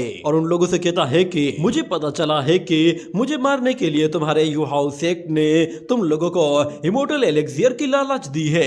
सच में इमोर्टल एलेक्सियर अगर मुझे मिल जाए तो मैं खुद ही अपने आप को मार दूं, मगर तुम्हारी किस्मत खराब है क्योंकि मेरे पास तुम्हारे लिए एक और सरप्राइज है। ये कहने के बाद वो 10 डीमंस को समन करता है तो हमें दिखाया जाता है कि वहां पर आसमान में एक पोर्टल ओपन होता है और उसके ऊपर से उसके अंदर से बहुत सारे डीमंस बाहर निकल आते हैं। वो सारे के सारे फ्लाइंग डीमंस असल में यक्षासा होते हैं। जितने भी यक्षासा डीमन होते हैं वो बहुत ही ज्यादा ताकतवर होते हैं और मास्टर युआन जियांगकोंग परेशान होता है कि वो पहले किससे निपटे, पिंक प्रिंस से या फिर उन यक्षासा डीमन से। मगर यहाँ पर सिस्टर मोल उससे कहती है कि सीनियर युआन आप ऐसा कीजिए कि आप पिंक प्रिंस को हैंडल कीजिए, इन डीमंस को हम लोग खुद से हैंडल करते हैं। ये कहने के बाद मास्टर युआन जियांगकोंग वो यंग प्रिंस से लड़ता है और दूसरी तरफ सिस्टर मोल अपने साथियों से कहती है कि सब लोग अपनी कंबाइंड फॉर्मेशन बनाओ। वो लोग फौरन से एक साथ मिलकर अपनी कंबाइंड फॉर्मेशन बनाना शुरू करते हैं, जिसके साथ वो लोग एक बहुत ही बड़ी स्पिरिचुअल सोर्ड क्रिएट कर लेते हैं। वो जायंट स्पिरिचुअल सोर्ड इतनी बड़ी होती है कि वो उन डीमंस को मारना शुरू कर देती है। और दूसरी तरफ मास्टर युआन जियांगकोंग वो पिंक प्रिंस का सामना कर रहा होता है, मगर इतने में वो देखता है कि सिस्टर मोल उन डीमंस को मार रही है, मगर वहां पर उन लोगों का एक मेंबर ऐसा है जिसके पास उसकी अपनी फ्लाइंग सोर्ड नहीं है और उसकी स्पिरिट काफी ज्यादा वीक पड़ती जा रही है, जिसकी वजह से उन लोगों की फॉर्मेशन कमजोर पड़ रही थी। मगर सिस्टर मोल वो काफी स्पीड के साथ उन डीमंस को मारती जा रही होती है और साथ में अपने जूनियर ब्रदर से भी कहती है कि तुम्हें ज्यादा देर तक होल्ड करना होगा, हमें इन सारे ही डीमंस का सामना करना है। मगर यहाँ पर वो डीमंस भी दोबारा से एक साथ कंबाइन होकर अटैक करने की कोशिश करते हैं तो मास्टर युआन जियांगकोंग उन्हें बचाने के लिए जैसे आगे जाता है तो यहाँ पर पिंक प्रिंस उसे आगे बढ़ने नहीं देता और अपनी सोर्ड के साथ बार बार अटैक कर रहा होता है। जैसे ही वो यक्षासा डीमन एक साथ मिलकर उस सोर्ड पर हमला करते हैं तो वो सोर्ड फिर से उन लोगों को तितर बितर कर देती है और वो सीनियर डिसाइपल सीनियर जुओ दोबारा से अपनी स्पिरिट को कंट्रोल करते हुए थोड़ी सी और एनर्जी प्रोवाइड करता है। इसी तरह हमें दिखाया जाता है कि वहां पर ये लड़ाई ऐसे ही चलती रहती है और वो यक्षासा डीमन दोबारा से एक साथ कंबाइन एनर्जी अटैक करने की तैयारी करते हैं और सिस्टर मोल उन लोगों की तरफ तेजी से आगे बढ़ती है और हमें दिखाया जाता है यहाँ पर वो डीमन अपनी एनर्जी को काफी बढ़ा चुके होते हैं, मगर दूसरी तरफ सीनियर जुओ वो अभी भी काफी कमजोर पड़ गया था। जैसे ही वो सोर्ड उन डीमन से टकराती है तो सीनियर जुओ थोड़ी देर के लिए अपनी स्पिरिट को पुश करता है, जिसकी वजह से वो उस सोर्ड को थोड़ी और एनर्जी प्रोवाइड कर देता है, जिससे वो लोग उन डीमंस को फिर से बहुत ही बुरी तरह से हर्ट करते हैं और सीनियर जुओ की एनर्जी खत्म होने के साथ उनकी फॉर्मेशन भी टूट जाती है और वो सारे ही नीचे गिर जाते हैं। मगर यहाँ पर फेंग हान और बाकी लोग उन लोगों की मदद करने के लिए पहुंच गए थे, जिसके बाद सिस्टर मोल अपने बाकी साथियों से कहती है कि जल्दी से हेवनली रूस्टर फॉर्मेशन को एक्टिवेट करो। वो सारे के सारे हेवनली रूस्टर फॉर्मेशन एक्टिवेट करना शुरू करते हैं, जिसके साथ सिस्टर मोल एक बहुत ही बड़ा गोल्डन हेवनली रूस्टर समन करती है, जो कि इतना बड़ा होता है कि वो सारे के सारे यक्षा डीमन को एक साथ ही पकड़ लेता है। जिसके बाद वो सारे के सारे डीमन पूरी तरह से कंट्रोल हो जाते हैं और कोई भी हिल नहीं पाता। ये देखते ही पिंक प्रिंस फौरन से उन लोगों को छुड़ाने के लिए उनकी तरफ आगे बढ़ता है तो मास्टर युआन जियांगकोंग अपनी सोर्ड के साथ उस पर वार करता है और उसे वहां जाने से रोकता है। इस तरह पिंक प्रिंस को वहां जाने का कोई भी मौका नहीं मिलता। जिसके बाद सिस्टर मोल वो अपने साथियों से कहती है कि हमें मास्टर युआन जियांगकोंग की मदद करनी होगी। इसके लिए वो लोग फौरन से अपनी अपनी फ्लाइंग सोर्ड्स मास्टर युआन जियांगकोंग की मदद के लिए भेजते हैं। यहाँ पर मास्टर युआन जियांगकोंग देखता है कि वो सारी सोर्ड्स पिंक प्रिंस की तरफ जा रही हैं, जिस पर वो थोड़ा सा डर जाता है। मगर हमें दिखाया जाता है कि नीचे खड़े हुए डिसाइपल वो अपनी सोर्ड्स मास्टर युआन जियांगकोंग को देने के बजाय उन सोर्ड्स के साथ पिंक प्रिंस को मारने की कोशिश कर रहे होते हैं। सबके दिल में बस एक ही लालच होती है कि वो लोग पिंक प्रिंस को खुद अपने हाथों से मारे ताकि इमोर्टल एलेक्सियर उन लोगों को मिल जाए। मगर पिंक प्रिंस वो उन लोगों की सोर्ड से अपने आप को ना सिर्फ बचा रहा होता है बल्कि वो उन लोगों की सोर्ड्स को कंट्रोल भी कर रहा होता है। जैसे ही वो उन लोगों की सोर्ड्स को वापस उनकी तरफ थ्रो करता है तो वो सोर्ड्स वापस उन लोगों के पास आकर गिरती हैं, जिससे वो लोग बाल बाल बचते हैं। और सिस्टर मोल कहती है कि ऐसी बेवकूफी दोबारा मत करना। ये सुनते ही वो लोग दोबारा से अपनी सोर्ड्स को उस पिंक प्रिंस की तरफ भेजते हैं, जिस पर मास्टर युआन जियांगकोंग फिर से परेशान हो जाता है कि ये क्या बेवकूफी कर रहे हैं। वो सारी की सारी सोर्ड्स फिर से पिंक प्रिंस के पास आती हैं तो पिंक प्रिंस प्रिंस फिर से उन सोर्स को कंट्रोल करता है और कहता है कि लगता है कि तुम लोग इसे हार नहीं मानोगे। ये कहने के बाद वो उन्हीं सोर्स को कंट्रोल करके मास्टर युआन जियांगकोंग पर हमला कर देता है, जिससे मास्टर युआन जियांगकोंग अपने सामने एक बैरियर बनाता है, मगर उससे मास्टर युआन जियांगकोंग भी अपने आप को नहीं बचा पाता और उसे भी हल्की फुल्की इंजरी होती है और वो सब लोगों की तरफ देखता है कि क्या पागलपन कर रहे हैं ये लोग। और सिस्टर मोर उन लोगों से कहती है कि सब लोग फौरन से अपनी अपनी स्पिरिट सोर्स मास्टर युआन जियांगकोंग के हवाले कर दो। ये कहने के बाद मास्टर युआन जियांगकोंग भी समझ जाता है कि उसे क्या करना है। वो फौरन से अपनी स्पिरिट सोर्ड के साथ साथ उन बाकी की स्पिरिट सोर्ड्स को भी अपने साथ कनेक्ट कर लेता है, जिसके साथ वो एक साथ अब बहुत सारी स्पिरिट सोर्ड्स को कंट्रोल कर सकता है। मगर पिंक प्रिंस कहता है कि तुम अपनी सोर्ड मुश्किल से चला पा रहे हो, तुम इतनी सारी सोर्ड्स को कैसे कंट्रोल करोगे। मगर मास्टर युआन जियांगकोंग फौरन से अपने बहुत सारे क्लोन्स बनाता है और हर एक क्लोन के पास एक सोर्ड आ जाती है और वो सारे क्लोन्स फिर एक साथ मिलकर पिंक प्रिंस पर हमला कर देते हैं। पिंक प्रिंस उन सोर्ड से अपने आप को बचाने की कोशिश करता है, मगर वो सारे के सारे क्लोन्स इतने ताकतवर होते हैं कि वो हर जगह से आकर उस पर हमला कर रहे होते हैं और सारे के सारे एक साथ ही उस पर टूट पड़ते हैं, जिससे पिंक प्रिंस बहुत ही बुरी तरह से जख्मी होता है और देखते ही देखते वो सारी सोर्स उसकी बॉडी के अंदर घुस जाती हैं, जिससे पिंक प्रिंस बहुत ही बुरी तरह से जख्मी होता है और उसकी बॉडी से बहुत ज्यादा खून निकल रहा होता है। और सब लोगों को लगा कि शायद पिंक प्रिंस अब मर गया है तो ये खेल यहीं खत्म हो जाएगा और वो लोग ये जंग जीत जाएंगे।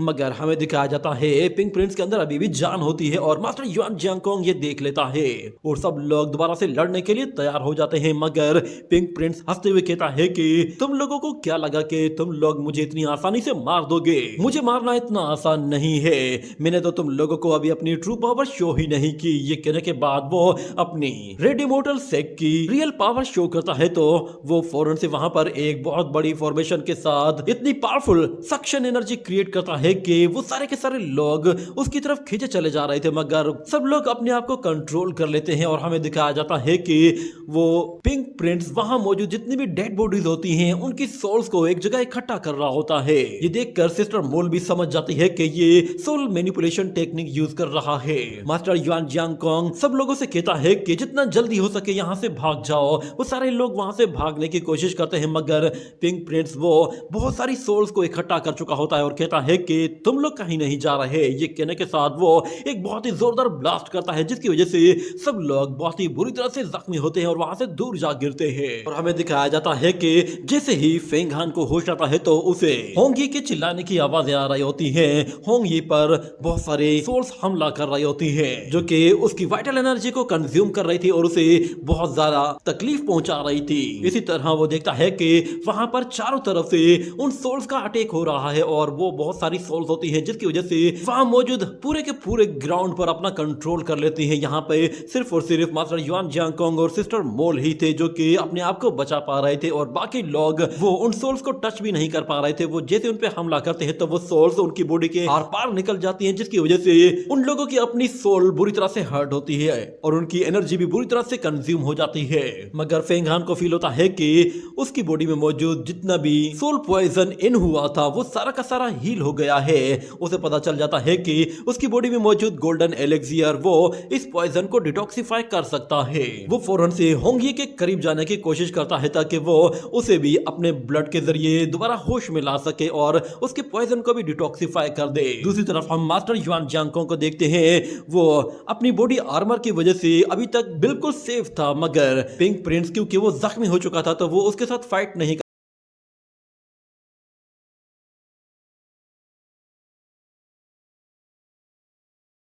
पिंक प्रिंस कहता है कि युआन जियांगकोंग वाकई में तुम्हारे बारे में जो कुछ सुना था वो सच है। तुम ना सिर्फ काफी ताकतवर हो बल्कि तुम्हारे स्किल्स भी शानदार हैं। तुम अपनी रेपुटेशन को वाकई डिजर्व करते हो। मगर यहाँ पर मास्टर युआन जियांगकोंग बिल्कुल बेबस होता है। वो अपनी फ्लाइंग सोर्ड को हासिल करने की कोशिश करता है तो पिंक प्रिंस अपनी सोर्ड के जरिए उसको फिर से मारने की कोशिश करता है और उसकी सोर्ड वो वहां से उछालकर दूसरी तरफ फेंक देता है।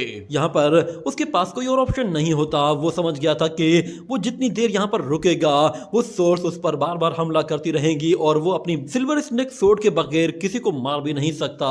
उसके दिमाग में एक आइडिया आता है कि क्यों ना मैं फौरन से मास्टर हुओ टियानडू से मदद मांगने के लिए जाऊं, शायद वो मेरी कुछ मदद कर दे।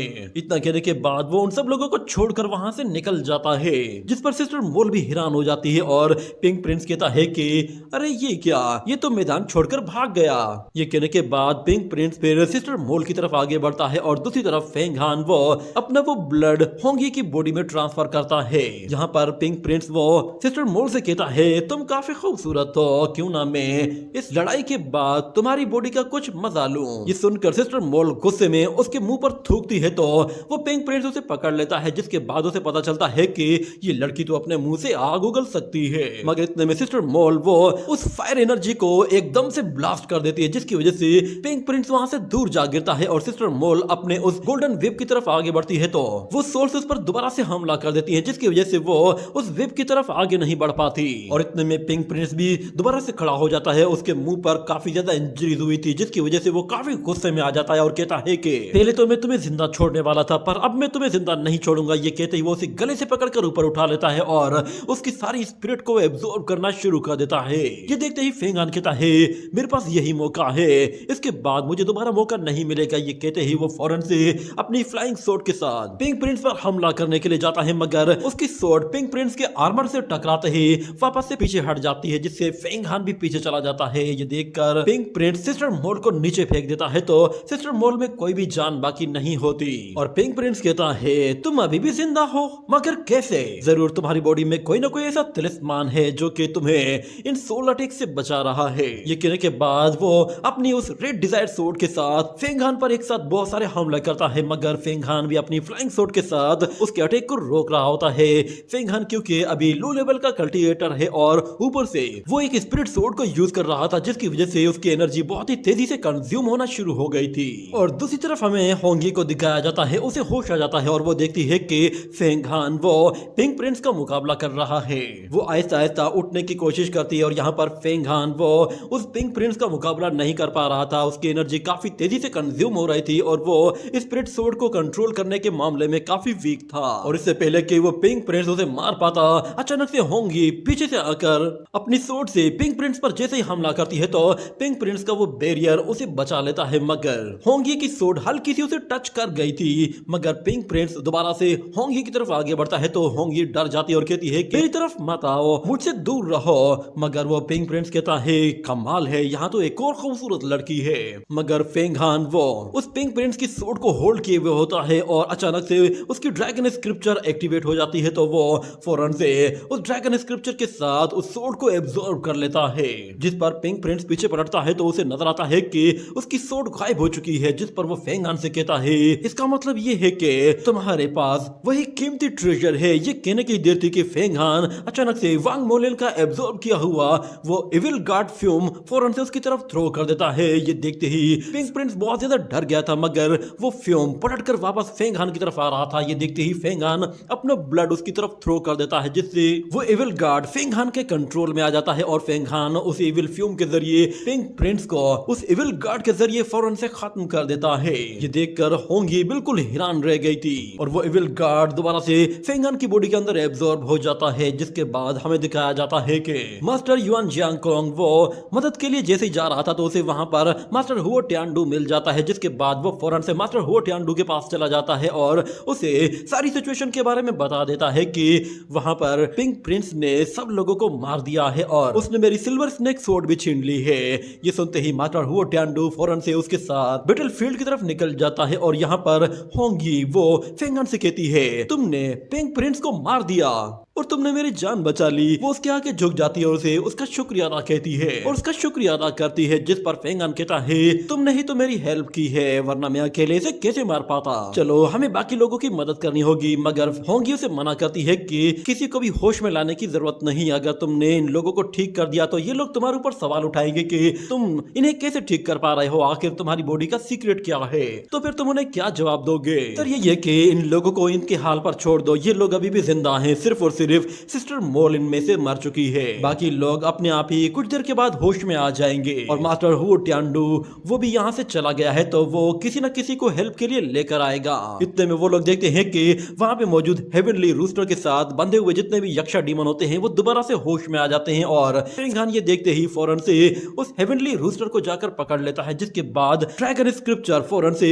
हेवनली रूस्टर को अपने अंदर एब्जॉर्ब कर लेती है, जिसकी वजह से वो सारे के सारे डीमन भी फेंग हान की बॉडी के अंदर एब्जॉर्ब हो जाते हैं, जिससे फेंग हान को इतना जोर का झटका लगता है कि वो वहीं बेहोश हो जाता है। और जब उसकी आंख खुलती है तो वो देखता है कि वो तो उस डोरमेट ड्रैगन पिक्चर के अंदर आ चुका है। वहां पर उसे वही हेवनली रूस्टर दिखाई देता है, वो वहां पर उड़ रहा था और वो जैसे ही फेंग हान पर हमला करता है तो अचानक से वहां पर एक ड्रैगन अपीयर होता है और वो उस रूस्टर के साथ फाइट करता है। ये देखकर फेंग हान भी हैरान हो जाता है कि यहाँ पर ये ड्रैगन कहां से आ गया। देखते ही देखते वो रूस्टर और वो ड्रैगन दोनों ही आपस में फाइट करते रहते हैं, जिसकी वजह से वो ड्रैगन उस हेवनली रूस्टर को मारकर उसे खा जाता है। और जैसे ही वो नीचे आकर लैंड करता है तो फेंग हान वो देखता है कि वहां पर काफी ज्यादा धूल मटी उड़ रही है, मगर जब वो आगे जाता है तो उसका पैर किसी शख्स से टकरा जाता है। उसे वहां पर कोई शख्स पड़ा हुआ दिखाई देता है, जिस पर वो काफी हैरान होता है और कहता है कि कौन बंदा है। जब फेंग हान उसे सीधा करता है तो उसे पता चलता है कि ये बंदा तो एक ड्रैगन है। और जैसे ही वो ड्रैगन होश में आता है तो वो फौरन से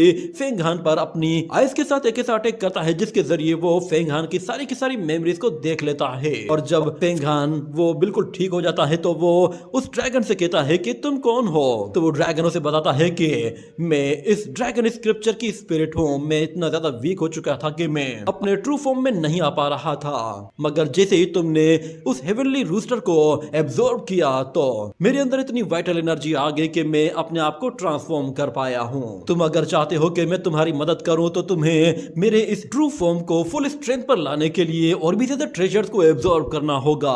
तो फेंग हान कहता है क्या इतने ट्रेजर्स मैं कहां से लाऊंगा। तो ड्रैगन उसे कहता है तुम बेफिक्र हो जाओ, मैं तुम्हारी मदद करूंगा और मैं तुम्हें पिल्स रिफाइन करना भी सिखाऊंगा, जिससे तुम्हारी कल्टीवेशन बहुत ही स्पीड के साथ बढ़ती जाएगी। ये कहने के बाद फेंग हान को जैसे ही होश आता है तो होंगी वो उसे देखकर बहुत ज्यादा खुश होती है और कहती है कि फाइनली तुम जिंदा हो, तुम्हें होश आ गया। वो उसे अपने गले लगा लेती है, जिस पर फेंग हान भी काफी सरप्राइज हो गया था, मगर होंगी वो उसे छोड़कर पीछे हट जाती है और कहती है कि तुमने मुझे डरा ही दिया था। मगर फेंग हान वो कहता है कि मैं बिल्कुल ठीक हूँ। होंगी उससे कहती है कि हमें यहाँ से चलना चाहिए, मगर फेंग हान कहता है यहाँ पर इतने सारे लोग पड़े हुए हैं, मेरे ख्याल से हमें इनकी मदद करनी चाहिए, मैं इन लोगों को इस तरह मरते हुए नहीं देख सकता।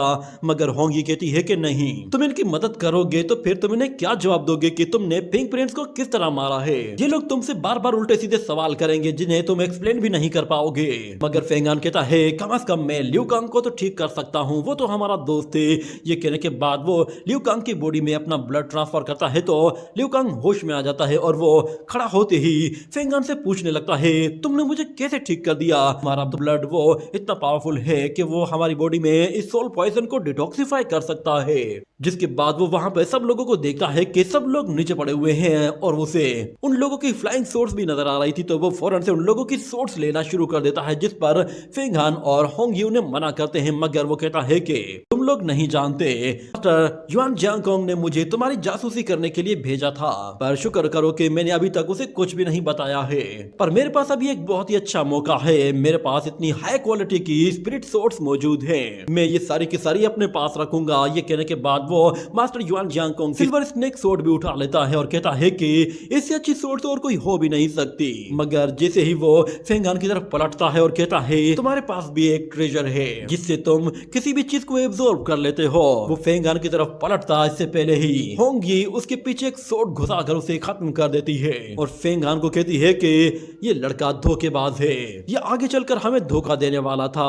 अगर ये आगे चलकर मास्टर युआन जियांगकोंग को हमारी सच्चाई के बारे में बता देता तो हम लोग बेमौत मारे जाते। हमें किसी पर भी भरोसा नहीं करना और तुम्हें किसी को भी इतनी नरमी नहीं दिखानी चाहिए। अचानक वहां पर फेंग हान की बॉडी में मौजूद वो ड्रैगन कहता है कि फेंग हान जल्दी से निकल जाओ, यहाँ पर एक पावरफुल मास्टर आने वाला है।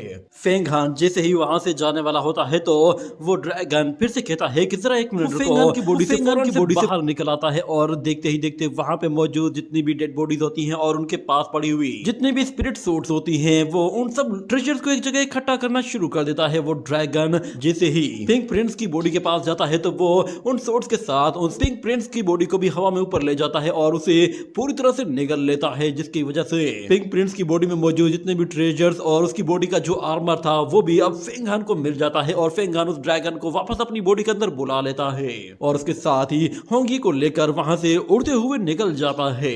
जैसे ही हुआ टियानडू और मास्टर युआन जियांगकोंग वहां पर पहुंचते हैं तो वो देखते हैं कि वहां पर जिंदा शख्स अब कोई भी नहीं बचा, सारे ही लोग नीचे पड़े हुए हैं। ये देखकर युआन जियांगकोंग को लगा कि शायद सब लोग मर चुके हैं, मगर मास्टर हुआ टियानडू वो अपनी एनर्जी रिलीज करता है तो उसे पता चलता है कि यहाँ पर अभी भी कुछ लोग हैं जो कि जिंदा हैं, मगर उनकी बॉडी में पॉइजन मौजूद है। वो जैसे जैसे एनर्जी रिलीज कर रहा होता है जो जो शख्स जिंदा होता है उसकी बॉडी मूव करने लगती है, मगर यहाँ पर सिस्टर मोल उसकी बॉडी मूव नहीं कर रही थी, जिस पर मास्टर हुओ टियानडू कहता है कि सिस्टर मोल और 10 आउटर डिसाइपल मारे गए हैं मगर बाकी सब लोग जिंदा हैं। ये कहने के बाद वो अपनी आइस एनर्जी को रिलीज करते हुए पूरे ग्राउंड को फ्रीज कर देता है और उसके साथ वहां पे मौजूद जितने भी डिसाइपल्स होते हैं उन सबको पूरी तरह से फ्रीज कर देता है ताकि उनकी बॉडी में मौजूद जितना भी पॉइजन है वो ज्यादा फैल ना सके, ना ही किसी की स्पिरिट को डैमेज कर सके। और यहाँ पर फेंग हान वो होंगी को लेकर उड़ते हुए काफी दूर निकल आया था। वो होंगी से कहता है कि हमारे पास अब काफी ट्रेजर्स है, मैं तुम्हें एक सोर्ट जरूर दूंगा, मगर होंगी कहती है कि ये सोर्ट्स हमारे काम की नहीं है, जिस पर फेंग हान कहता है कि हाँ वाकई में हम इन्हें यूज नहीं कर सकते। मगर फेंग हान वो उसे बताता है कि मैंने इस इमोर्टल वर्ल्ड में जब से कदम रखा है मैंने बहुत कुछ सीखा है, यहाँ पर कोई भी किसी का नहीं है, सब लोग सिर्फ अपने लिए काम करते हैं और सिर्फ सच्चे दोस्त ही होते हैं जो कि एक दूसरे के काम आते हैं। उसकी बातें सुनकर होंगी काफी खुश होती है, मगर वो लोग एक ऐसी जगह पहुंचते हैं जहां पर उन लोगों को 2 लोगों की लड़ाई दिखाई देती है। वो लोग फौरन से नीचे आकर लैंड करते हैं और छुपकर देखते हैं तो उन्हें वहां पर वांग मोलिन दिखाई देता है। वांग मोलिन यहाँ पर अपने इविल गार्ड का इस्तेमाल करते हुए फेंग किंगशुई पर हमला कर रहा था। ये देखकर फेंग हान हैरान हो जाता है कि फेंग किंगशी यहाँ पर क्या कर रही है, मगर फेंग किंगशी अपने उस लाइटनिंग डेगर के साथ उस इविल फ्यूम को डिस्ट्रॉय कर रही होती है। मगर यहाँ पर वांग मोलिन कंटिन्यूसली अपने इविल गार्ड का इस्तेमाल किए जा रहा होता है और अपने इविल फ्यूम को फेंग किंगशी की तरफ रिलीज करता जा रहा था, मगर उसका कोई भी फायदा नहीं हो रहा था क्योंकि फेंग किंगशुई काफी ताकतवर होती है और दूसरी तरफ होंगी कहती है कि तुम्हारी ये मिस किंगशुई काफी ताकतवर है, ये उस बंदे को आराम से हैंडल कर लेगी। मगर फेंग हान देखता है कि फेंग किंगशुई वो उस इविल गार्ड का मुकाबला नहीं कर पा रही क्योंकि वो 4th ग्रेड का इविल गार्ड है। वांग मोलिन भले ही वो फेंग किंगशी जितना ताकतवर नहीं, मगर उसका इविल गार्ड वो फेंग किंगशी के सारे ट्रेजर्स में से सबसे ज्यादा ताकतवर है। और वांग मोलिन जैसे ही उस इविल गार्ड की पावर को बढ़ाना शुरू कर देता है तो फेंग किंगशी को अब उसे रोकने में काफी दिक्कत का सामना करना पड़ रहा था। ये देखते ही फेंग हान उसकी मदद करने का डिसाइड करता है, मगर होंगी उसका हाथ पकड़ लेती है और कहती है कि तुम पागल हो क्या, ये 2 मास्टर्स की लड़ाई है, तुम बीच में जाओगे तो तुम मारे जाओगे। मगर फेंग हान उसकी बात नहीं मानता और कहता है कि मिस किंगशुई को मेरी जरूरत है और मैं हर हाल में उसकी मदद करूंगा, तुम कहीं जाकर छुप जाओ। ये कहने के साथ फेंग हान बहुत ही स्पीड के साथ जाता है और अपनी स्वॉर्ड बहुत ही तेजी से वांग मोलिन की तरफ थ्रो करता है तो उसका इविल गार्ड उस स्वॉर्ड को बहुत ही आसानी से पीछे धकेल देता है। मगर फेंग हान दोबारा से उस स्वॉर्ड से वार करता है, मगर कोई फायदा नहीं होता और फेंग किंगशुई देखती है कि फेंग हान उसके लिए लड़ रहा है। वो भी उस इविल फ्यूम को डिस्ट्रॉय करने के लिए अपनी लाइटनिंग एनर्जी का इस्तेमाल करती है, मगर वांग मोलिन इतना ताकतवर हो गया था कि वो उस इविल गार्ड को अलग अलग तरह से यूज कर सकता था और वो उसकी पावर को उसके एक्सट्रीम लेवल तक ले जाता है तो इविल गार्ड और भी ज्यादा ताकतवर हो जाता है। और यहाँ पर फेंग हान वो अपना एड़ी चोटी का जोर लगा लेता है, मगर उसके बावजूद भी वो वांग मोलिन के बैरियर को नहीं तोड़ पा रहा होता, जिसके बाद वांग मोलिन उस पर पलटवार करता है तो फेंग हान वो बड़ी मुश्किल से अपने आप को उस इविल फ्यूम से बचाता है। वो इविल फ्यूम हर जगह से आकर उस पर अटैक कर रहा था और दूसरी तरफ फेंग किंगशुई भी उस इविल गार्ड का मुकाबला करने की कोशिश कर रही थी। वांग मोलिन अकेला ही दोनों तरफ से दोनों को हैंडल कर रहा होता है और एक मौका ऐसा आ जाता है कि जब वांग मोलिन वो फेंग हान पर हमला करता है और वो फेंग हान को तकरीबन मारने ही वाला था, मगर यहाँ पर फेंग किंगशुई वो फेंग हान को आकर बचा लेती है और वो वांग मोलिन पर हमला करने के लिए फिर से अपनी थंडर लाइटनिंग का इस्तेमाल करती है, मगर वो इविल गार्ड कंटिन्यूसली अपने अंदर से इविल फ्यूम रिलीज करता जा रहा होता है, जिससे फेंग किंगशुई जितने भी अटैक कर रही थी वो सारे के सारे बिल्कुल बेकार में जाया जा रहे होते हैं और एक मौका ऐसा आ जाता है कि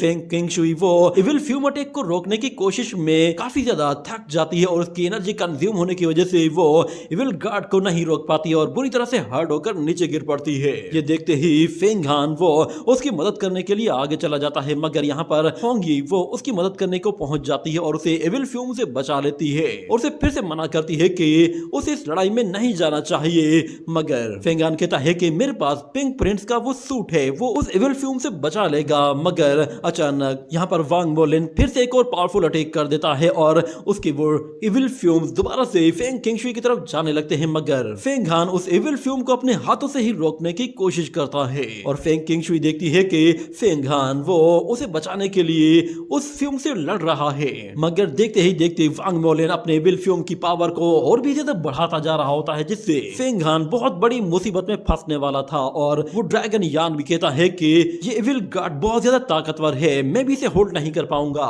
मगर अचानक होंगी वहां पर बीच में आती है और वो फेंग हान को धक्का देकर दूर हटा देती है और दूसरी तरफ हमें दिखाया जाता है कि फेंग किंगशुई अचानक से वहां पर ब्रेक थ्रू कर लेती है, जिसके बाद वो अवतार रियलम से हेवन ह्यूमन रियलम को अचीव कर लेती है और उस इविल फ्यूम को डिस्ट्रॉय कर देती है। मगर होंगी वो उस इविल फ्यूम के अंदर से जैसे ही बाहर आती है तो फेंग किंगशुई उसे कैच करके वापस नीचे ले आती है और फेंग हान उससे कहता है कि तुम ठीक तो हो, तुम्हें कुछ हुआ तो नहीं। तो वो लड़की कहती है देखो मुझे, मैं बिल्कुल ठीक हूँ, मुझे कुछ भी नहीं हुआ है। और दूसरी तरफ फेंग किंगशुई वो हेवन ह्यूमन रियलम को अचीव करने के बाद वांग मोलिन पर अटैक करने का जैसे ही डिसाइड करती है और उसकी तरफ आगे बढ़ती है तो फेंग हान भी उसकी तरफ चला जाता है और यहाँ पे हमें दिखाया जाता है कि वो लड़की इविल फ्यूम की वजह से हर्ट हुई थी और काफी ज्यादा वीक पड़ गई थी। फेंग हान वो फेंग किंगशुई की तरफ देख रहा था कि फेंग किंगशुई ने एक बहुत बड़ा पावरफुल अटैक किया है और वो वांग मोलिन को मारने वाली है, मगर वांग मोलिन वहां से निकलकर भाग जाता है और यहाँ पर होंगी वो जैसे ही लड़खड़ा कर नीचे गिरती है तो फेंग हान पीछे पलटता है और वो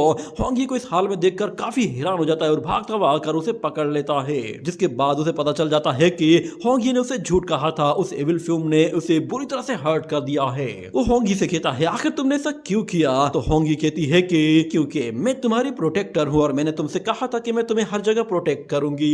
ये सुनकर फेंग हान रोना शुरू कर देता है और कहता है तुम पागल हो। मगर वो लड़की कहती है कि मैं जानती हूँ पर शायद मेरे लिए ये सफर यहीं खत्म होना चाहिए, क्योंकि मैं जिसे चाहती हूँ वो किसी और को चाहता है, शायद मेरा प्यार वो तुम्हारे लिए नहीं था। इतना कहने के बाद वो वहीं पर ही अपना हाथ छोड़ती है और उसका दम निकल जाता है, जिस पर फेंग हान बिल्कुल हैरान हो जाता है और वो बहुत ही जोर से चिल्लाता है। मगर वो फेंग किंगशुई से भी कहता है कि प्लीज इसकी मदद करो, मगर फेंग किंगशुई कहती है कि इस लड़की की सोल डैमेज हो चुकी है, इसे ठीक नहीं किया जा सकता। फेंग हान वो होंगी की डेड बॉडी के ऊपर रो रहा होता है और उसे उसकी पुरानी मेमोरीज याद आती हैं, जब होंगी उसके पास आई थी और उससे मिली थी। उसके बाद से ही होंगी उसे हर एक मुसीबत से बचाती आ रही थी, यहाँ तक कि फेंग हान को कल्टीवेशन में भी उसने मदद दी और उसे अच्छे और बुरे लोगों के बीच में फर्क करना भी सिखा दिया, यहाँ तक कि उसने फेंग हान को लड़ाई करना भी सिखा दिया और लड़ाई के बीच में उसने फेंग हान की हर जगह आकर मदद की और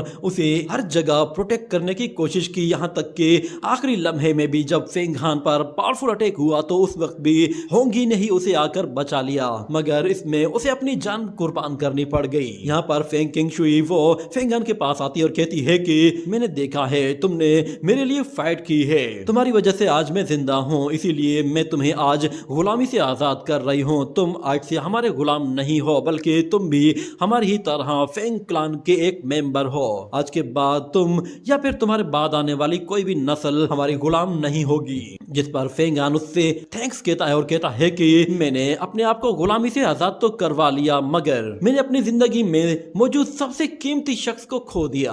फेंग किंगशुई कहती है कि अभी भी वो वांग मोलिन जिंदा है और यहीं कहीं छुपा हुआ है, हमें उसे ढूंढना चाहिए। ये सुनकर फेंग हान गुस्से में कहता है कि वांग मोलिन उसे मैं अपने हाथों से मारूंगा, मगर वो फिर कहता है कि मुझे होंगी को उसके अपने किंगडम में ले जाना होगा, उसे वहां दफनाने के बाद मैं वांग मोलिन को नहीं छोड़ूंगा। इतना कहने के बाद वो एक जायंट स्नेक के ऊपर खड़ा हो जाता है और मिस किंगशुई उसे अपने साथ लेकर हेनहाई डेजर्ट से बाहर चली जाती है और उसी के साथ सीजन 1 यहाँ पर कंप्लीट हो जाता है।